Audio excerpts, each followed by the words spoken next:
Yo, what's up, everybody? Welcome to another episode of Downtime with Downstar, episode 105.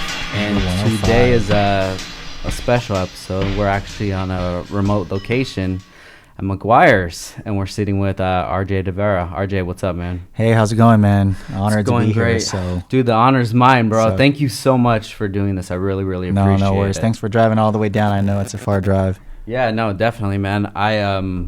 I really appreciate you agreeing to do it at the facility. That really means a lot to me, man. And I know that weekends are important for me, and I know they're important for you. So I figured if I could squeeze this in on a regular day of work, that this will probably work out best for both of us, man. Yeah, sounds good. It sounds like you're a big family man, just from our chat. And I'm the same. You know, my family is kind of the most, well, not kind of, but the most important people in the world. So yeah.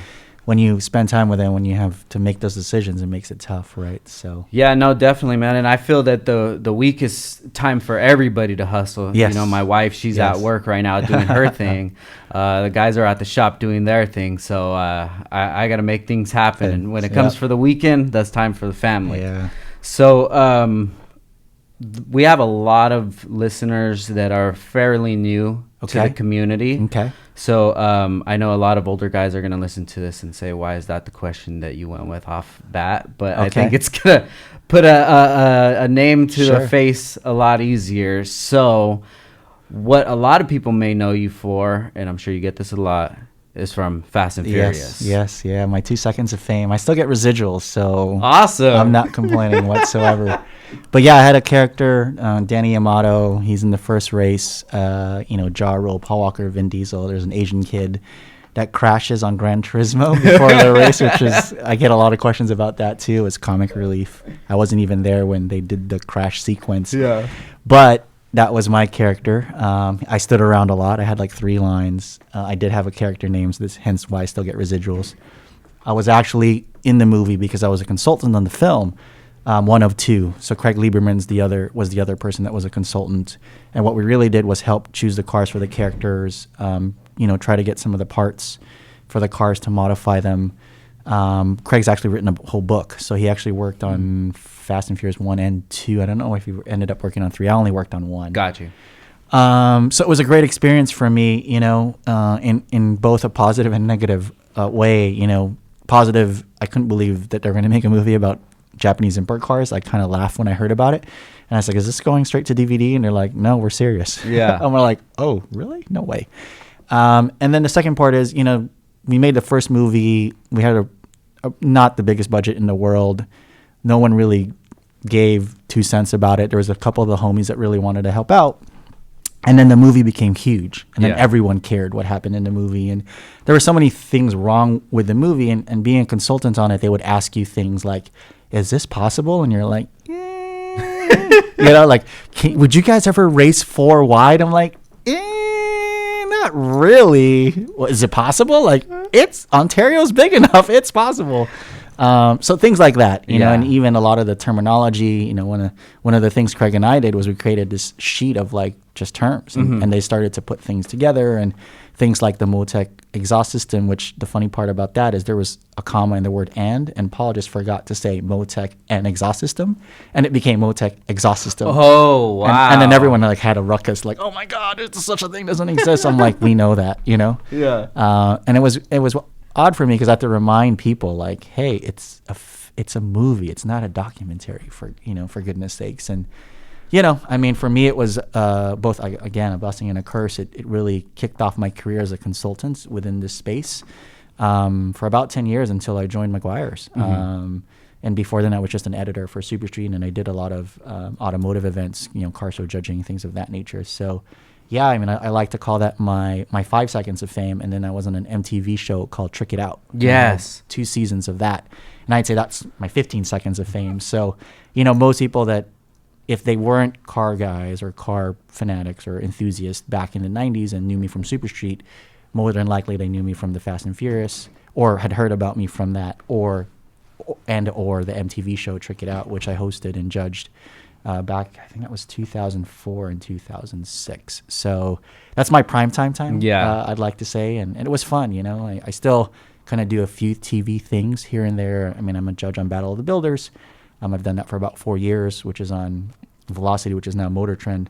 And yeah, I enjoy some of that stuff, but I've always loved cars more than everyone thought I'd be an actor after the first Fast and the Furious. And, you know, the experience was cool. And again, I still get residuals, so I enjoy that, but it wasn't my passion, right? So my passion was always, you know, revolved around the car. And it's why I'm still here, you know, 20 plus years, 25 plus years later. So that's a blessing, man. You know, I always tell people that if you're able to have your own business or have a job that you love, like that's happiness right there. For sure. You know, and I think it's going to evolve. I mean, you know, for me, there's a lot of people when I joined this company, they thought I'd be here no more than 18 months because I had kind of owned my own thing for such a long time. And it just took a mindset adjustment, to be honest. And like you said, it's, you know, becoming more aware of what makes you happy. And for me, it's, you know, to continue to work in this kind of automotive industry. It's definitely grown much more than what I would have ever thought, because I was basically an import kid, right? And that's really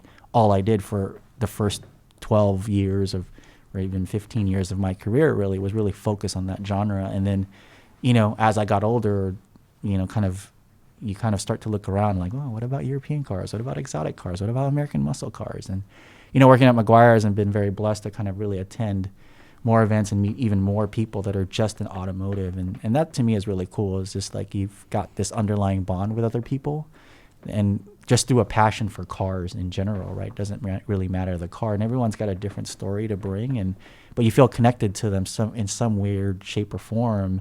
And to me, that's really fulfilling, you know, to like share this passion with other people and to work for a brand that, you know, that's what we really pride ourselves in doing that and making sure that we can continue to do that. So. Yeah, definitely. So present day, working at Meguiar's, you do work with Super Street as well? We do a lot of collaborations. So I've been here for about 10 years. And, you know, again, as a brand, we really want to support, you know, the car scene, the car hobby. It's something that Barry Meguiar was very, very big on. The funny story is I was actually sponsored by Meguiar's back in the late 90s. Oh, wow. And so, you know, our global director of training was the guy that trained me, who's now one of my best, you know, kind of friends and is a close colleague, and we work together on a lot of things. So, you know, again, we were talking about this earlier, the world is small, especially, you know, in our space in automotive. So we do a lot of collaborations. Super Street, of course, holds a real special place in my heart. I was an editor there for 5 years. Yeah. I had multiple cars on the cover of the magazine through the years. The car that launched the magazine was a really good friend's car that was in my car crew in high school. Wow. On this yellow DA6 Integra, basically on Type Cs. And so, you know, so for me, it's my roots. And I wrote for other magazines like Modified Mag and a few other things, but Super Street, of course, is the one that's near and dear. And you know, luckily, it's still the one that's really still around. Yeah. As a print mag, and of course, its own kind of, I don't know, import kind of online universe, right, with Honda Tuning and Import Tuner and all those other things. So, yeah, I mean, Sam and I are good friends. We've worked on quite a few things like the SEMA Award and the Super Street Meguiar's Ultimate Awards. So they're not the only partner, of course. Yeah. We worked with lots of different people, you know, hot rod side, concourse side, Japanese import side, Porsche side. So it's fun. Like for me as a car person, it's really, really fun to be able to dabble and really meet people who just at the end of the day love cars and have a passion for cars. So being in the industry for 20 plus years, establishing yourself as one of the, I guess, building blocks of the community, let's get back to how you even got in this position in the first place. I want to kind of paint this picture for people, because if there's somebody that would like to be in that position in the future, I think this would give them kind of a road to go down. Yep. So if you can just tell us about your beginnings and where all of this started from. Sure. You know, I think when you're a car enthusiast, there's always kind of a moment or a number of moments that lead up to why you kind of have this passion for cars. I love cars. For me, I think I was just drawn early on. My mom has a lot of stories that the toys I would gravitate towards were the Matchbox and toys and whatnot. And I was born in the Philippines, actually, and I moved here in the 80s. I got into racing RC cars, which, you know, I started playing with, like, you know, oil damper, like the oil and dampers, the damping rate, the 9-turn motors and the batteries. And And that kind of, I think, got me into the whole thing of like just fiddling with things. And then my older brother, who's 7 years older, he had some friends who ended up taking me to the street races when I was 14, something like that. And kind of like just instantly fell in love with like Japanese imports. Gotcha. There was a crew that I saw on that day. I think it was called Black Magic Racing. And they were friends of my brother's friend, and I got a chance to meet some of them, and I was like, oh my god, I want to fix up a car. So I ended up getting a job at 14, working under the table for a copy service company, and all the money that I made, I basically started buying parts for a car I didn't have. So Craigslist at the time was the recycler. So if anyone's from that era, they'll be like, oh my god, the recycler.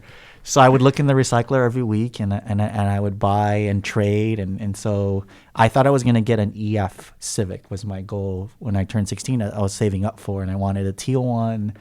I wanted Racing Heart super fins and a bunch of Mugen stuff, of course. But so that kind of got me going. My mom kind of blessed and gifted me this 92 Integra LS. That I then fixed up before I even got my license. So I had Bourbois Type Cs, JL subs. It was slightly lower. There wasn't a whole lot you could do. But, quite quickly I was modifying these cars, and this car, and it was new, and my mom was like, hey, I got you a new car. Like, why are you fixing something that isn't broken? And I was like, and then kind of light bulbed in my head. It's like, oh, well, I'm going to sell this stuff. Because I was hanging out at all the import shops in LA, and there was always people like asking me like, oh, yeah, what should I get? And I was always pushing people even more like, oh, you really need to get an exhaust. Or we didn't have cold air intakes back then. We would just go to Home Depot. Okay. And get a Canon filter, and then we would get some plastic and some clamps, and that was kind of... And make it work. And so I would kind of do that for friends, and I was like, oh, Mom, I'm going to sell... I'm in high school.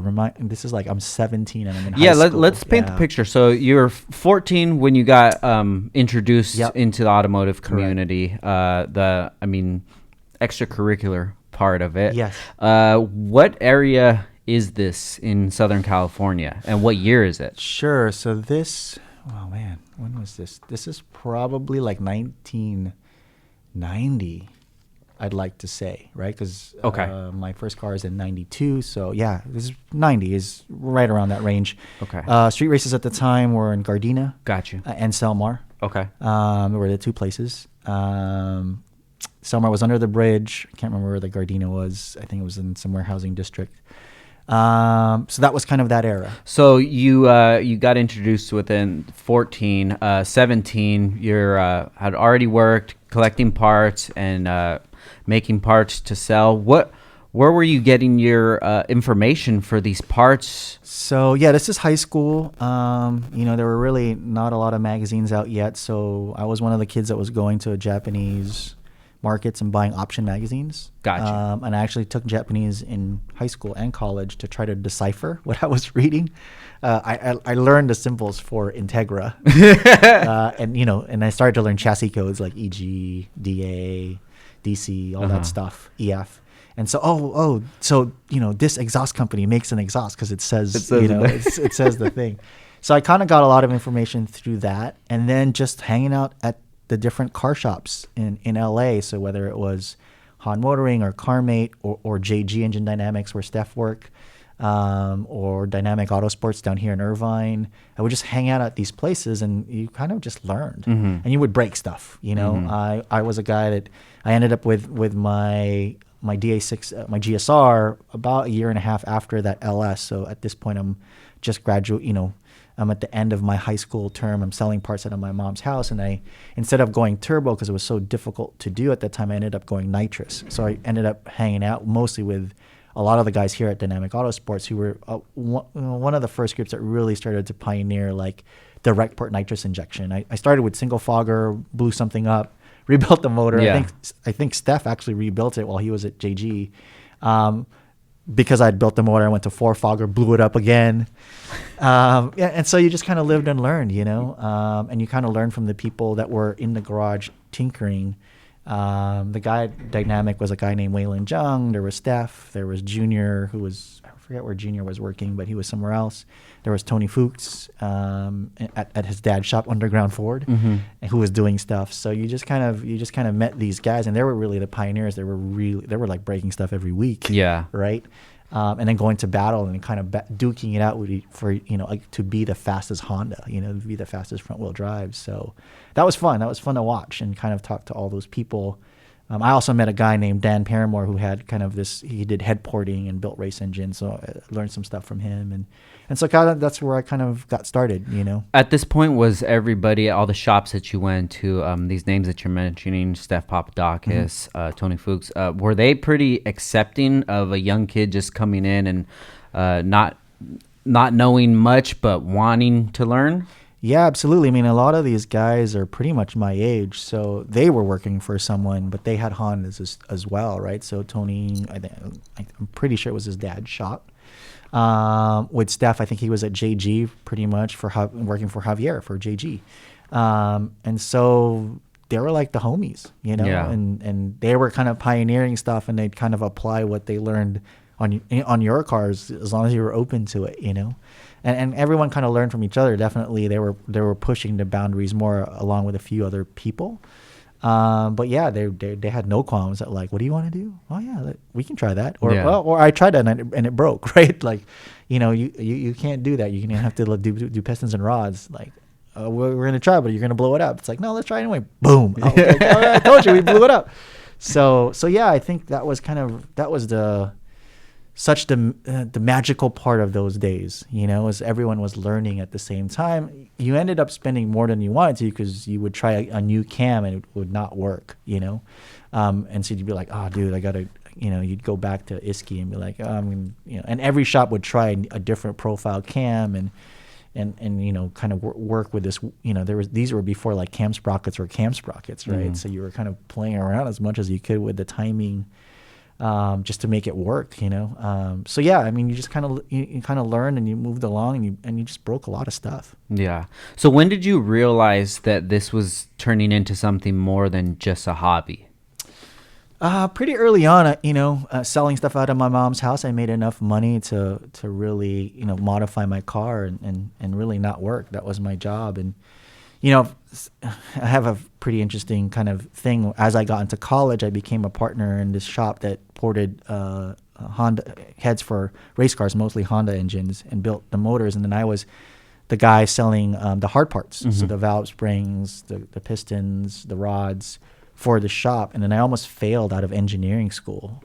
And my mom was like, oh, hell no. And she was like, you're going to close your part of the shop down. You're going to get a degree, even if it's in basket weaving. So that kind of changed my life quite a bit. Yeah. But I was lucky enough that I met the guys from Super Street as they were starting that magazine, and then became an editor for the magazine. That's how I paid my way through college. But, even in that first year of college, like I started to like feel like, wow, this could be something. Uh-huh. There was such a swelling of people that were just part of this movement, and going to battle the imports every year. It kept getting bigger and bigger, and more people got more into it. And I was like, wow, this is crazy, And then I would meet people from San Diego or San Francisco, and I was sourcing parts from all these places now that were beyond just the tuning shops in LA. And everyone that I met, there was so much enthusiasm. And so for me, it was like, I got so much grief from some relatives, like, what are you doing messing around with cars? Like, I'm being Asian. They were hoping I'd be some sort of doctor or lawyer, your typical, and yeah. Engineering was like halfway decent, right? Yeah. But it was like, no, I just really love this car thing. And I got so many lectures. Luckily, my mom was like, hey, if it's what you love, you just go do. That's awesome. But you need to get a degree.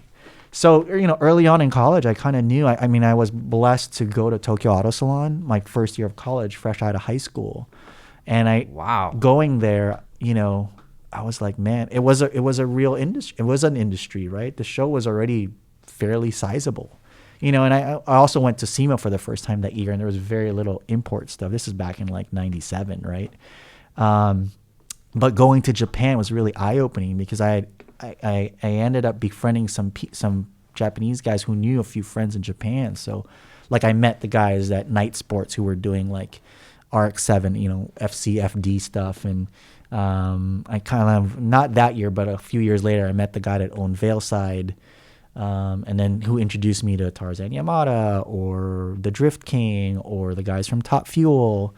And so, like, you know, I'm like 18, 19, 20 at this time, and I see these people with real businesses, and that's their business.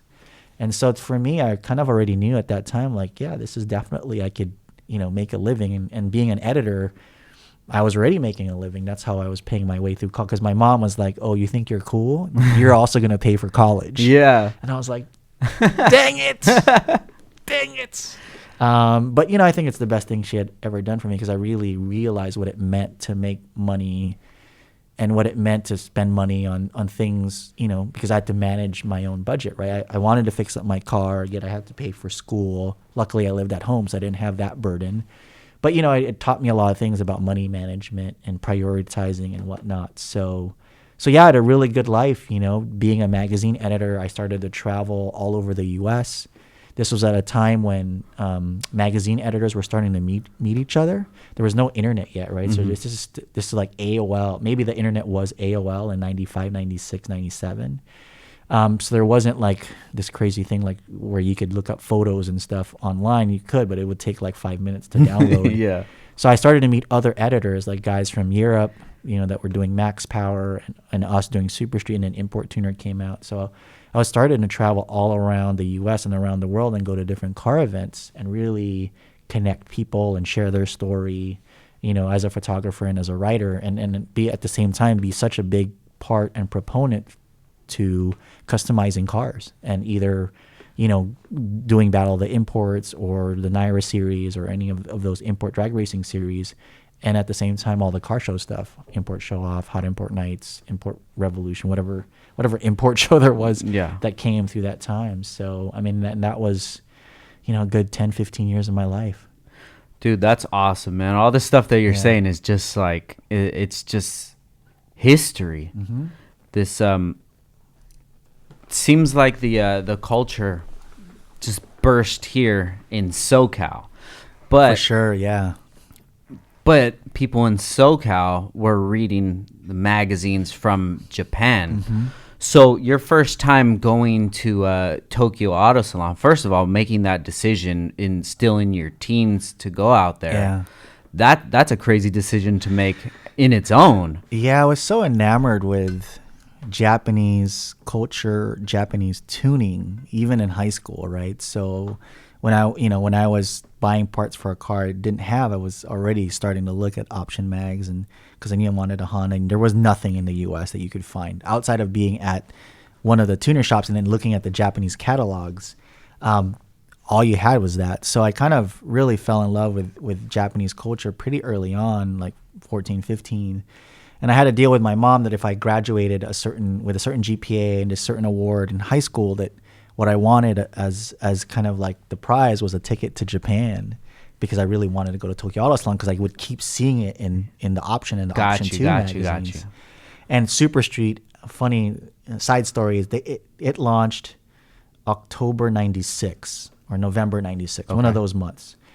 Auto Salon's always in January. Yes. So the editor at the time, Matt Pearson, I was like, hey, if you want this magazine to be legit, you got to go to Tokyo Auto Salon.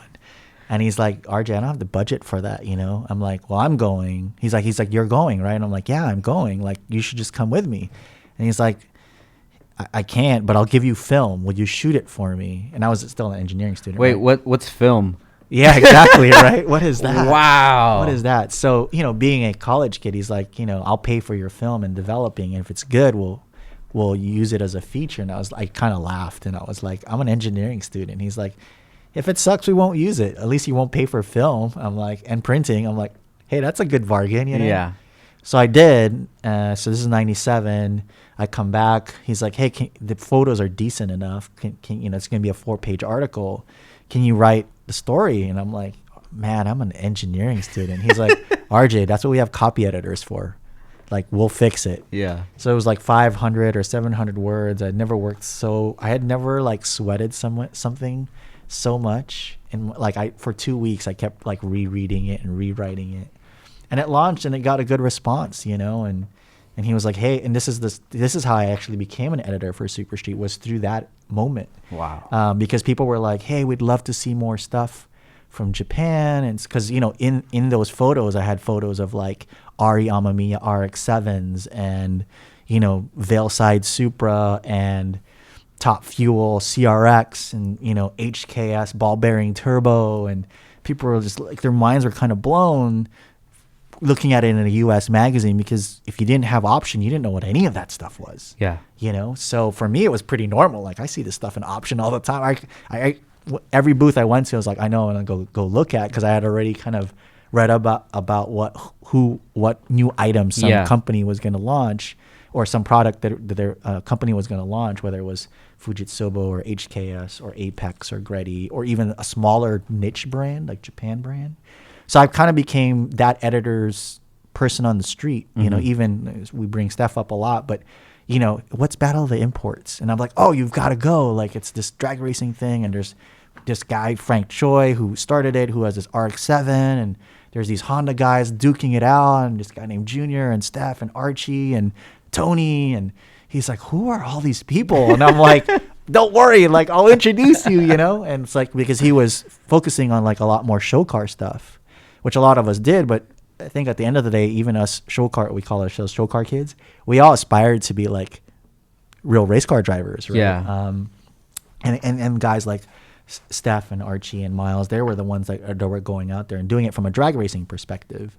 And so I kind of became his guy for that. And because I was already so entrenched into Japan tuning, I was his guy for that too, until Johnny Wong ended up working for the magazine. He was kind of, there was Ed Ang as well, who was there pretty early on, but he didn't stay very long. And then he went to Import Tuner. And then Johnny Wong, who was there for 15, 20 years or something, jumped on board too, maybe like a year into the magazine, or maybe 18 months. Got you. Pretty early on. And really, Johnny found that, like, the JDM term, I think on a forum or something, someone had started it. And then Johnny kind of shared it with the rest of the world through Super Street, right? And he really, he had I think it was an EG Civic. I'd like to remember it was a red one, and he started to kind of really get into, like, let me buy the original Japanese part from Japan. And that kind of, the movement started even before him, but I think he really adopted it and shared it with the masses in a way. So for me, it was just really great to be part of all that and be the kind of the person that kind of brought a lot of that to the world. Going to Japan, I started to do a lot of features in Super Street about Japanese companies. And who was this Japanese company? What were they doing? What parts were they making? And even for a little while, part of my professional life was being a consultant, helping these Japanese companies start their U.S. branches. And so that was fun too. It was a really good time for me, and that just meant I was in Japan a lot. And there were years, like 6 to 8 times I'd be in Japan. Wow. So at this young age, where do you think the confidence came from to just up and go to Japan and further your hobby of an import enthusiast? Sure. I don't. Just looking back, and even now, I don't see it as courage. It's just my personality is I always want to be learning. And there's a thing called the learning mindset. It's kind of a philosophy and a mindset, and I think it's just always, that's just kind of part of my DNA. And so for me, any opportunity to learn was a great opportunity. And so I took every chance to do that. And, I didn't feel like I was being overconfident or not have any confidence. I just felt like I was a person trying to find out something new. And I also wanted to share it. I really wanted to share people's stories.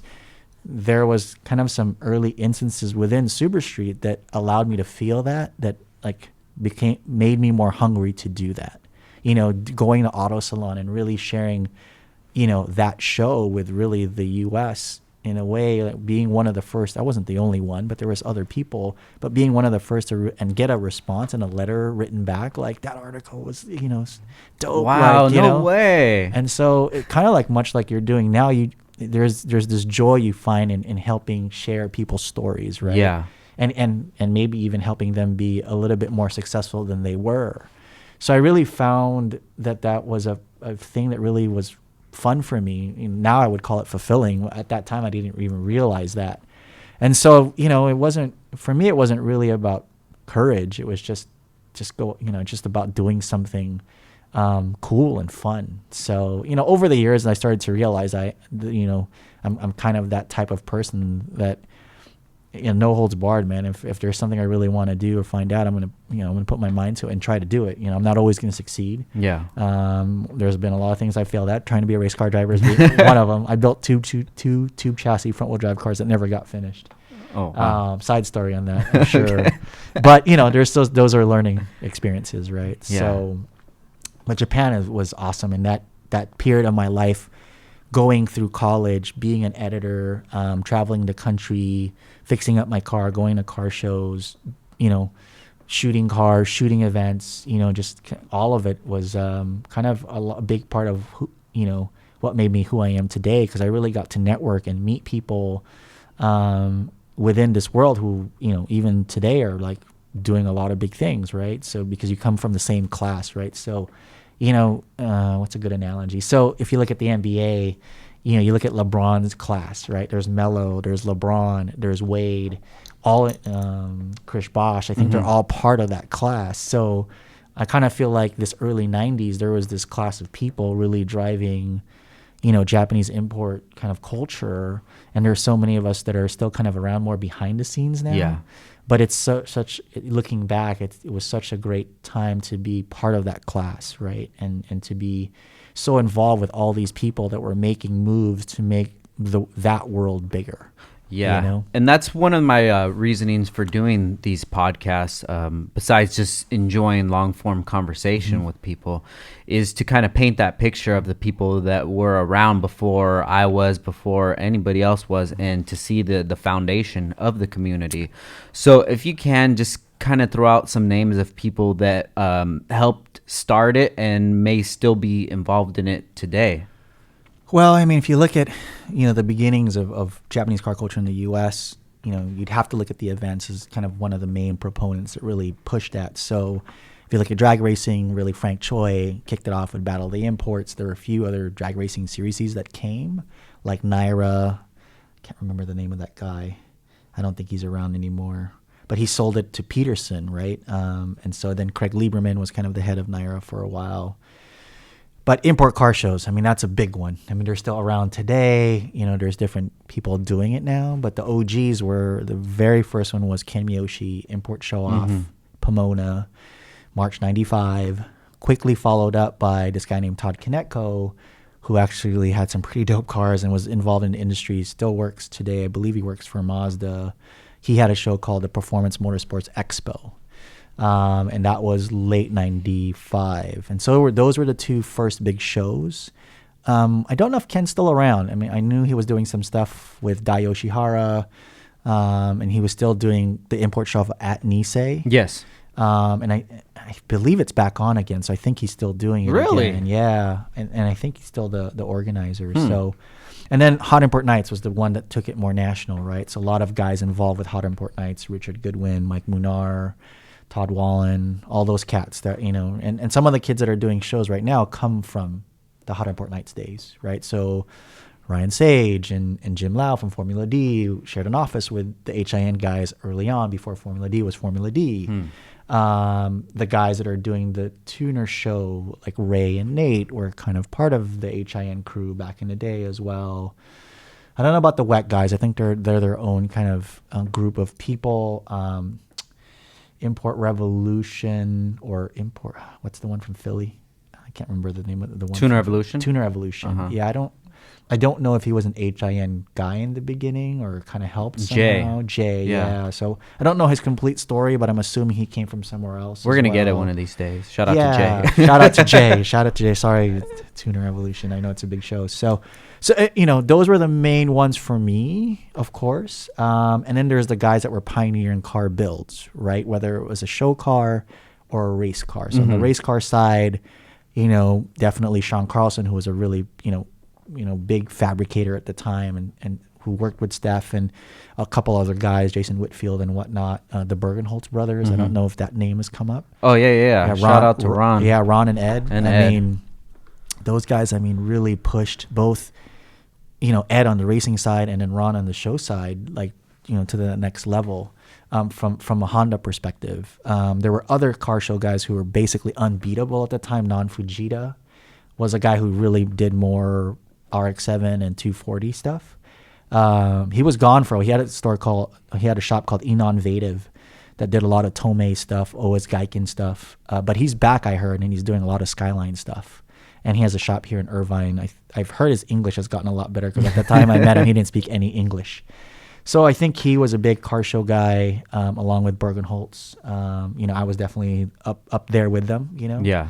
And so was my crew. So my crew in high school was called Kosoku Racing. Which meant, high speed or freeway. Yeah, I'm familiar with Kosoku. Yeah, so I found it in the I was the founder of that, actually, with some other guy that worked at the mall. Oh, wow. And so there's some kids that were like the little cousins that still rock the logo now. Yeah. With the K, and that K is like the Kansai K, basically, from Kansai Service in Japan. And then my second crew was called Art in Motion. And so there was a bunch of those guys in that crew that are still around today that built some pretty rad cars as well. John Sabal being one of them. I don't know if John Sabal's name's come up, but he's a famous comic book artist that does a lot of car illustrations. He's more of a Euro car guy, so he has a RWB, a Nardo Gray RWB 964. And he's pretty well known and is, doing renderings for different builders and whatnot. So there's so many people that through the years just had an impact and continue to have an impact, but for me, those are the guys that were really, I'd say, the most relevant in pushing things, and of course the magazines, right? Yeah. So, Import Tuner, and that was really, Ed Ang, who ran it for a long time, and then Carter Jung, and then Super Street. So all the editors of Super Street through the years, Matt Pearson, Richard Chang, Naderi was the editor of Super Street for a long time, Johnny Wong. And then Turbo Mag as well, which a lot of those guys ended up at D Sport. So Mike Ferreira and all the guys that ran Turbo, who still are now running D Sport, Mike Ferreira being the main one, is very a big part of this movement becoming what it is. And he's still around and he's still doing things, and of course some of the shops, right? So there's always the shops as well. Yeah, so. Man, that's so funny that you mentioned Kosoku and Nisei, because that's kind of how my whole thing started.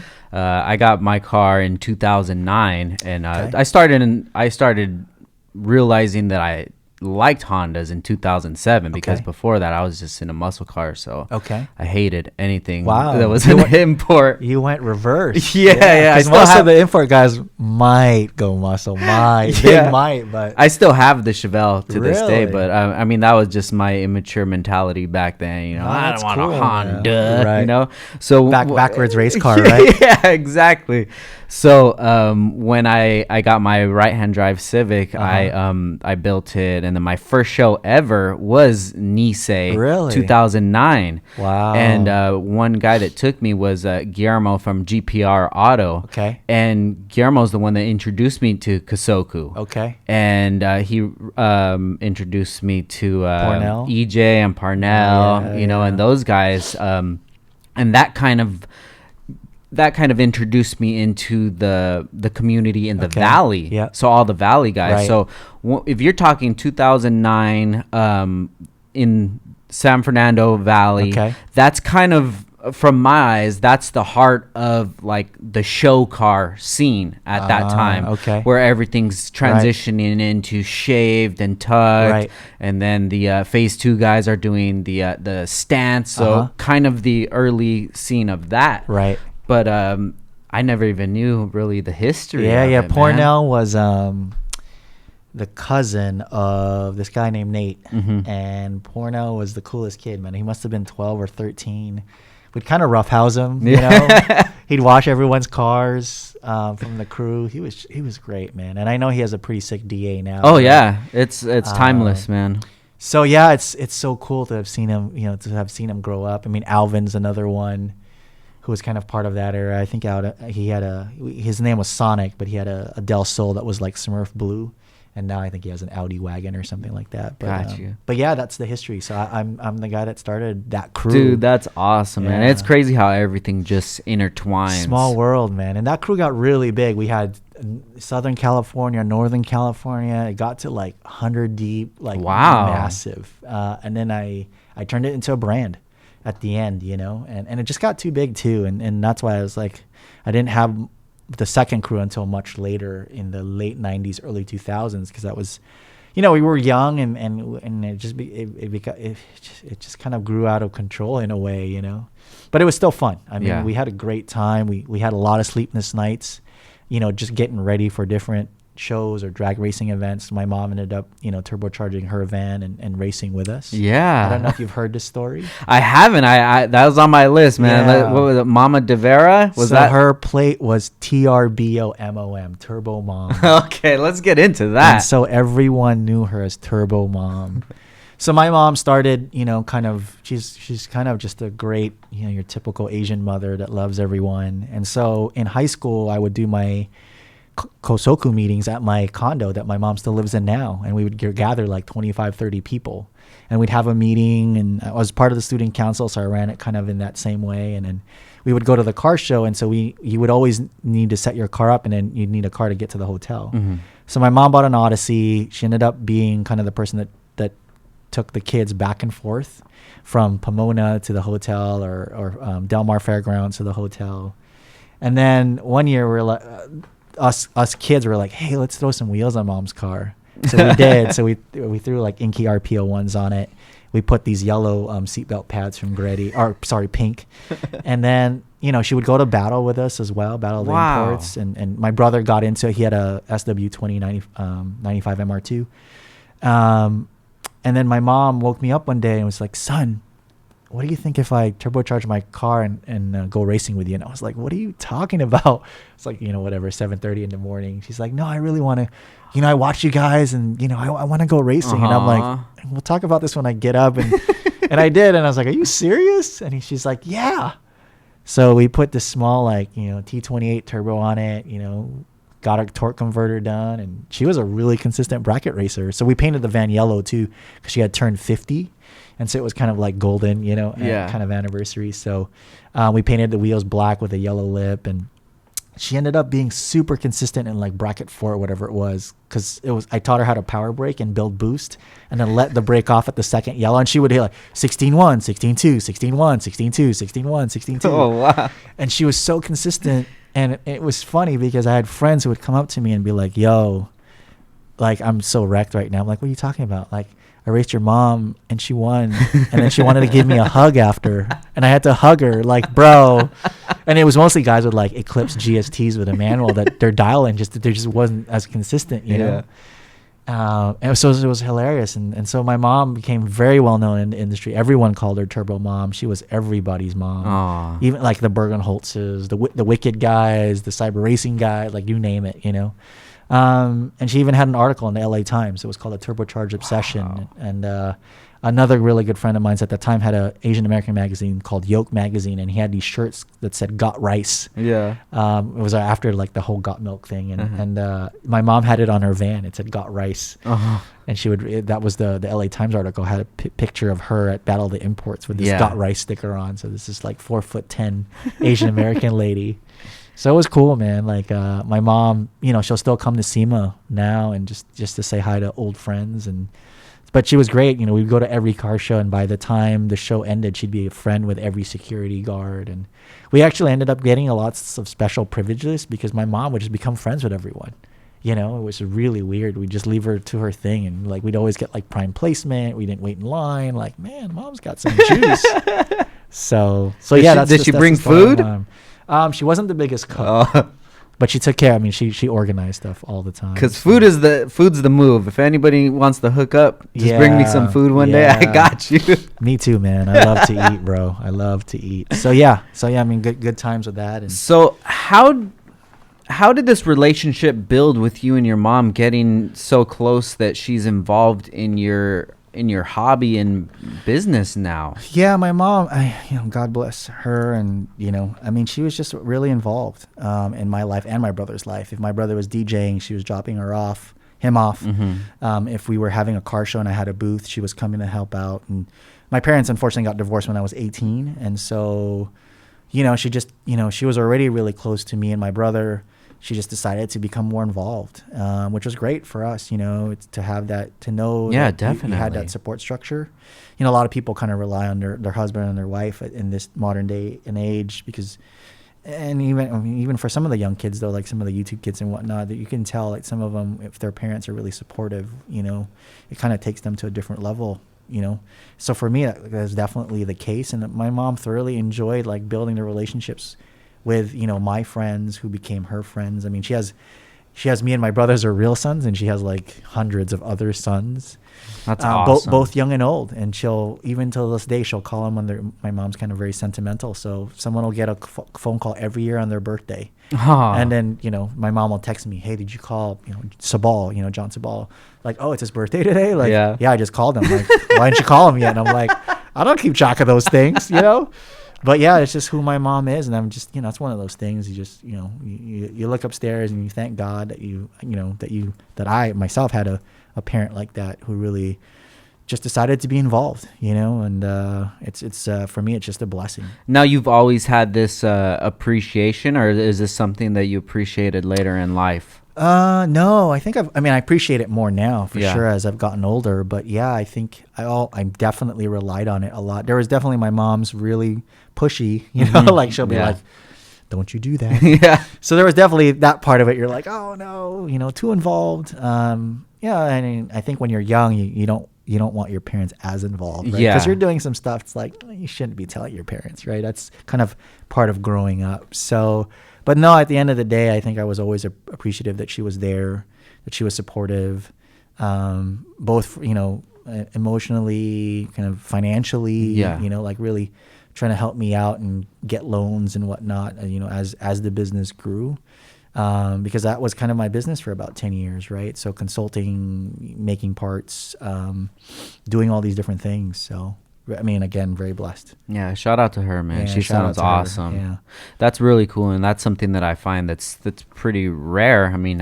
At shows, you never see parents, and when you do, I feel a certain way about it, you know, because I know that this experience is probably more enjoyable to the parents than the kid. I don't think sometimes that they understand the what joy the parents would actually get out of seeing their child succeeding in something. Yeah, she's still my biggest fan, Yeah. She'll meet someone and be like, did you know my son was in the Fast and the Furious? Like, Yeah. Mom, that was like 18 years ago, But she'll be like, but son, that was a thing. And it's like, yeah, it is. And they're making number 9 right now, right? So yeah, she's been my biggest fan always. And it's again, I just feel blessed. So awesome, man. Good for you. Now that you said they're making number 9, can we just touch on to Fast and Furious a little more? Sure. So for me personally, 1 and 2 were probably the most influential ones to me that kind of hit home and represented the community. Yeah, it's not a car movie anymore. Yeah. So how do you feel about the way that it went, and was there any other way that you seen would have been a better move to go? From a movie perspective, no, because it's a movie, right? Being a fan of the culture, even number 1, I thought it was a rad movie, but I was disappointed because I also, like most of the people, wanted it to be represented in its true light, and it wasn't at the end of the day, right? It was definitely glamorized. There were definitely liberties taken. And the producer of the movie, who was a good friend at the time, would always tell me, like, RJ, we're not making this movie just for you guys, right? We're making it for the masses. And so, yes, there's going to be some things that are wrong, but you're helping us at least make it fairly legitimate in, the car progression and some of those things. A great example is, I think in the original script, Paul was in the 3000 GT and then moved to an Eclipse. And then we changed it from he's in an Eclipse and moved to a Supra. Things of that nature, right? That people don't really think about. Where there are a lot of technical mistakes in terms of the terminology and a lot of things that happen, absolutely, right? But that was just to make the movie a movie. The second one I didn't really care for as much. A lot of the graphic, even the first one, my personal car that was rented at the time was the black S2000 with Ninja Stars. And so I was like, I can't believe they put ninja stars on the car, you know. And at Super Street, we'd make fun of it. You mean the snowflakes? That car. Yeah, I thought they were snowflakes. Yeah, you know. It's like, it's funny. Like I repainted the car before the movie came out because I was just like, I can't live with like it being known as that car. So I'm a very visual guy. So, you know, the second film, even greater, where the graphics were so far out there, you know. I sold the S2000 back to them, and it became the pink car in the second movie, Devin Aoki's character. So that's Steve Aoki's daughter. Yes. I don't think a lot of people know not that. Steve Aoki. Sister. Steve Aoki's sister. Got you. So, you know, I mean, I think it just kind of went in its own direction even after the first one. Tokyo Drift to me was that one was awesome too. I really liked it. It was the most core. It's probably from an acting perspective what people didn't like the most. But you know, that was when Drift was getting really big, and a lot of friends were doing the stunts for it, whether it was Di or Reese or Sam. But it was cool because it touched more in like Tokyo culture and included Veilside, and the Drift King had a cameo in that film, and you know, the Skyline Mustang was always controversial, which is kind of cool. But the cars got a little bit cleaner, certain ones. Yeah. You know. So do you need to fix something? No. I'm trying to find the exact name. So what I wanted to touch on is, do you know the things never work when you expect them to work. Our signal here is really bad. So sorry about that. No worries. What are you trying to find? The story for Fast and the Furious was, from my understanding, was based on a true story from the New York street race area. Are you familiar with this story? Yeah. So I've heard. I've actually read about that recently. I originally thought, I know it was based on a newspaper article about street racing. Yes. From my recollection, I thought it was an LA Times article that was written by a guy named Ken. I've read recently that it's from this New York Times article. I don't know how I got that crossed, and maybe I'm thinking of a different movie, but basically, I think it was Rob or Neil Moritz. Neil Moritz was the producer. Okay. Rob Cohen was the director. They had read this article and they were like, we got to do a movie based on this, is from what I recall being told to me. And then Paul Walker had always wanted to be a cop. Like he wanted to play a role of a cop. And I think him and Rob had just done Varsity Blues. And so somehow it came together. We're like, we're going to do a movie about you being an undercover cop in this world of street racing. And really it's going to be like Point Break, but with cars. At the end of the day, if you remember Point Break, it was this. Yeah, it's pretty much the same exact movie. Yes, with different things. Yeah. Right? So from what I understand, yes, it is based on a newspaper article that was about street racing, and that's as much as I really, really know. Got you. So what it actually was Vibe magazine. Okay. So Vibe magazine did an article on it from some street racers in New York. So it was a DRT Racing, and his name slips my mind right now. But one of his good friends is Javier Ortega. Okay. So I'm not sure if you're familiar with Javier. He used to work with NHRA back in the day. Oh, you know what? Yes, that name rings a bell. Yes. So I love this kind of history because, like I said, we really don't have any history to look back. Right. And if we do, it's something that we have to search for. Right. Right. But DRT Racing, they're still around to this day. Wow. And Javier Ortega is actually the owner and organizer of OGS 1320, which runs H-Day. Okay. Over at Englishtown, right? Well, it's not at Englishtown anymore. They actually do a few different locations. One that we just got back from is at MIR in Maryland. Wow. Yeah, but it's crazy how, like I say, just everything comes full circle. And I really want to hear that side of the story. But for sure, that'd be really interesting. There's some guys on the East Coast like Vinny 10, Craig Paisley, Ortega, a lot of the Puerto Rican guys that would run at ATCO and Englishtown. That would be really rad. But, coming back to the movie, after 3, it really became more about the characters, right? You know, when Vin came back, and I think that was the Mexico movie, and they had to do like some run in the tunnels, and so I think that it is still, they still incorporate cars into the movie, right? Even in Hobbs and Shaw, they had this thing in Hawaii, which was supposedly in Sonoma, and they had these weird, I don't even know what to call those cars, but you know, and they had the McLaren in the beginning and all that. So it's still rooted in this idea of speed. But it's evolved so differently. It's more of like a Mission Impossible, Bourne Identity, you know, Italian Job kind of heist movie almost for a little while, for 4, 5, 6, and then they became good guys who were like super agents in a way. So it's kind of just far removed from what kind of the first 2 or 3 were.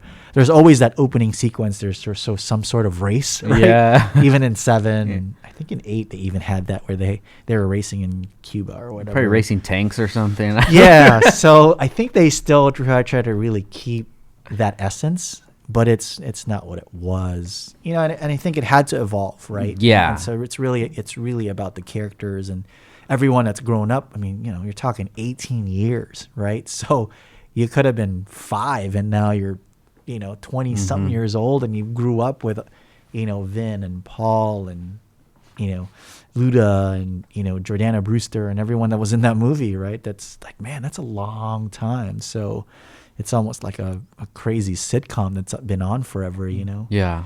So it's cool. I mean, it's cool to see that they're still making it. It's definitely not what it used to be. You know, I saw Hobbs and Shaw, which is a spinoff. And, you know, they get crazier and crazier, like, and then they do well globally, but, you know, some of it gets cheesier and cheesier too, right? The explosions get bigger, the stunts get crazier, so you're just like, wow, that's a little too crazy. But, you know, I mean, to have had a really, really small part in all of that, there's definitely a sense of pride. You know? Definitely, man. And, you know, it's kind of, it's I don't want to call it legacy, but it's just a memory that's really cool to have had a hand in helping that, you know, kick that franchise off. And then, you know, even more personally, having a role in the film and then having a few cars in those films and helping style from an accessory perspective those first cars, you know, the certain kits and the certain wheels and whatnot. I mean, I'm a huge wheel guy. Like, I love wheels.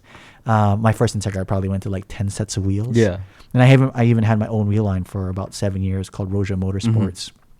And so I just love wheels in general. And so, you know, like to have had that moment, one, to help choose some of that for the first movie, and then have Motegi Racing, which was a brand that I helped create, and then Roja Motorsports be in that second film, you know, kind of immortalized, you know, forever, really, in a way. Yeah, that just doesn't happen every day, right? So, you know, for me, I look back on those things and I look back really fondly, you know, and have really great memories on like things that I've done within automotive space, whether it's the movie or the wheel line, or, you know, I had my own diecast toy. I worked on Forza Motorsport, all these little things. It's like, man, that's pretty damn cool. Yeah, no, definitely, you know? Man. And that's why I really wanted to talk to you about this stuff and the history of it, because I know that you had a really big part in it. So I want you to kind of paint the picture of after the movie, what did that do for you personally? Sure. How did that make you feel? And how did that make you, how did that make the community change, evolve, grow? So definitely the movie was, you know, a match that ignited this crazy fire, right? So there are people that loved and hated the movie, you know. Street racing basically got shut down. Really? Right? Pretty much, because cops were just everywhere, because that brought so much light to that underground side of it, you know. And you know, like when the first week the movie came out, I was doing all these satellite radio kind of interviews, and you know, the studio had me basically taking USA Today and LA Times and New York Times all to the Ontario races to see what it was like. Oh. You know, and you kind of feel bad. At the same time, I was already part of a movement that was trying to move those kids off the street into, you know, we talked about ATCO, we talked about, you know, these different drag racing circuits, and there were all these import drag racing events. It's like, don't go do it at a drag strip now. And so, you know, a lot of the racers were part of something called Racers Against Street Racing that was started by Honda. and so we were all guys that kind of came from that side saying, you now have a different opportunity to do this, do it safe, do it legally. We didn't have that opportunity growing up, and so, you kind of felt bad though, because there was a lot of people blaming you for kind of killing that. But at the same time, like, there was so much attention on, like, wow, this movement, it's like way bigger than what anyone thought. And so for me, it really changed my life, because then I became a consultant for a ton of different companies who really wanted to be involved in this, let's call it, youth car movement, right? So I was a consultant helping with people's sponsorships or their activation or product development. So Pepsi was a client for 5 years. Valvoline was a client for 7 years. And I worked on all these really cool projects. The MTV project came from that, and it became like, hey, if you want to be involved in that space, there's a few people you can talk to, and I would be one of those people. Yeah. So I would get these random calls, like the Pepsi call was like, hey, I'm so-and-so from this agency. Okay, I'm like, yeah, so how can I help you? And like, well, we represent Pepsi, and Pepsi wants to get involved in the space. Wow. We heard you worked on this film, and we really love to talk to you about a couple ideas. And I'm like, all right, cool. Like, well, what do you want to know? Like, well, could you help us figure out like what we should do? We're really thinking about this series. I'm like, great, yes, sign on with that. And I would help build out their execution. Like we had B-boy battles. I ended up creating a relationship with Mitsubishi and Pepsi where we gave away Lancer Evos. We gave away 4 of them actually, and then one was like this crazy show car. And so that just became my life. So I was doing kind of all these things and doing deals, and part of it was I really loved, I don't want to say building cars, because I wasn't really, I got good enough to put headers on and all that stuff. But at a certain point, I became more of a stylist, and I would quote unquote build cars, but I would really choose everything that would go onto it and work on it a little, but shops would carry it out. But, in any given year, I would do about 6 to 8 cars for different companies. So that was really fun for me, because I could never afford to do all these different cars. But I always had this yearning, like, if I did a 350Z, how would I do it? If I did a WRX, how would I do it? If I did an Evo, how would I do it? I was pretty much still a Honda guy. So I had NSX, I had S2000. I became a guy that built a lot of PR cars for Honda. So I did TL and CL and you name it, right? But on the side, I always had this fascination of like doing other cars as well that weren't Hondas. And so for about 10 years, that was my life. And so the movie had a huge impact. It really opened doors for me to be a consultant for all of these companies, both big and small. I worked with OEMs as well, building a lot of, kind of corporate image vehicles, PR vehicles. We gave a lot of cars away. I did a Ford, like this weird mashup for a Mustang that was part Veilside, part Vogue Racing, part Roush. We did a WRX for them as well that I did with Excess Engineering. There are quite a few. I did some stuff with Boost Mobile, the phone company, with Mazda. We gave out an RX-8 that, if you're a graffiti fan, Retina had done some graffiti before Retina was Retina, which is really cool. And that was also Vogue Racing and Veilside. And then we did another car, like a Mazda 3, I think, with them. So, that movie really was the catalyst for me being to live that stage of my life. Yeah. To really travel the world, to build like really cool cars that I would have never really built, to have had the opportunity to give these cars away to other people and not make it about me. And then to just work on projects that, Forza, I did a PR thing for them for Forza 1. I helped recommend wheels and special cars in 2 and 3. And now, they're like, I think they're got 7 in Horizon. Like, it's kind of, for me, I'm very blessed to have had those experiences, like the Fast and Furious franchise, like the Forza franchise. My part of it was super tiny, but just for me to have that feeling like, wow, I was able to contribute to that is really cool. And a lot of that came from the movie, and the movie being what it was. Of course, I've always been a guy, again, that's always learning, always wants to be involved, always wants to push things to like the next level. And so that kind of was really good for me from a professional side, because I had a lot of ideas, and luckily there were decent ideas that would turn out to be really cool things, So, like those are things I'll always remember, and a lot of it's having these clients with some pretty deep pockets. You got to do some really cool stuff. there's one with Valvoline where when drift was getting big, we did this thing called Drifting 101 with Keiichi Tsuchiya, who's the Drift King, right? And he was just oddly sponsored by Valvoline in Japan. And my brand manager was like, hey, I need to get a oil coupon in everyone's hands, and I don't want it to end up on the floor. Mm-hmm. This was during the Hot Import Night series in probably 2003 or 4.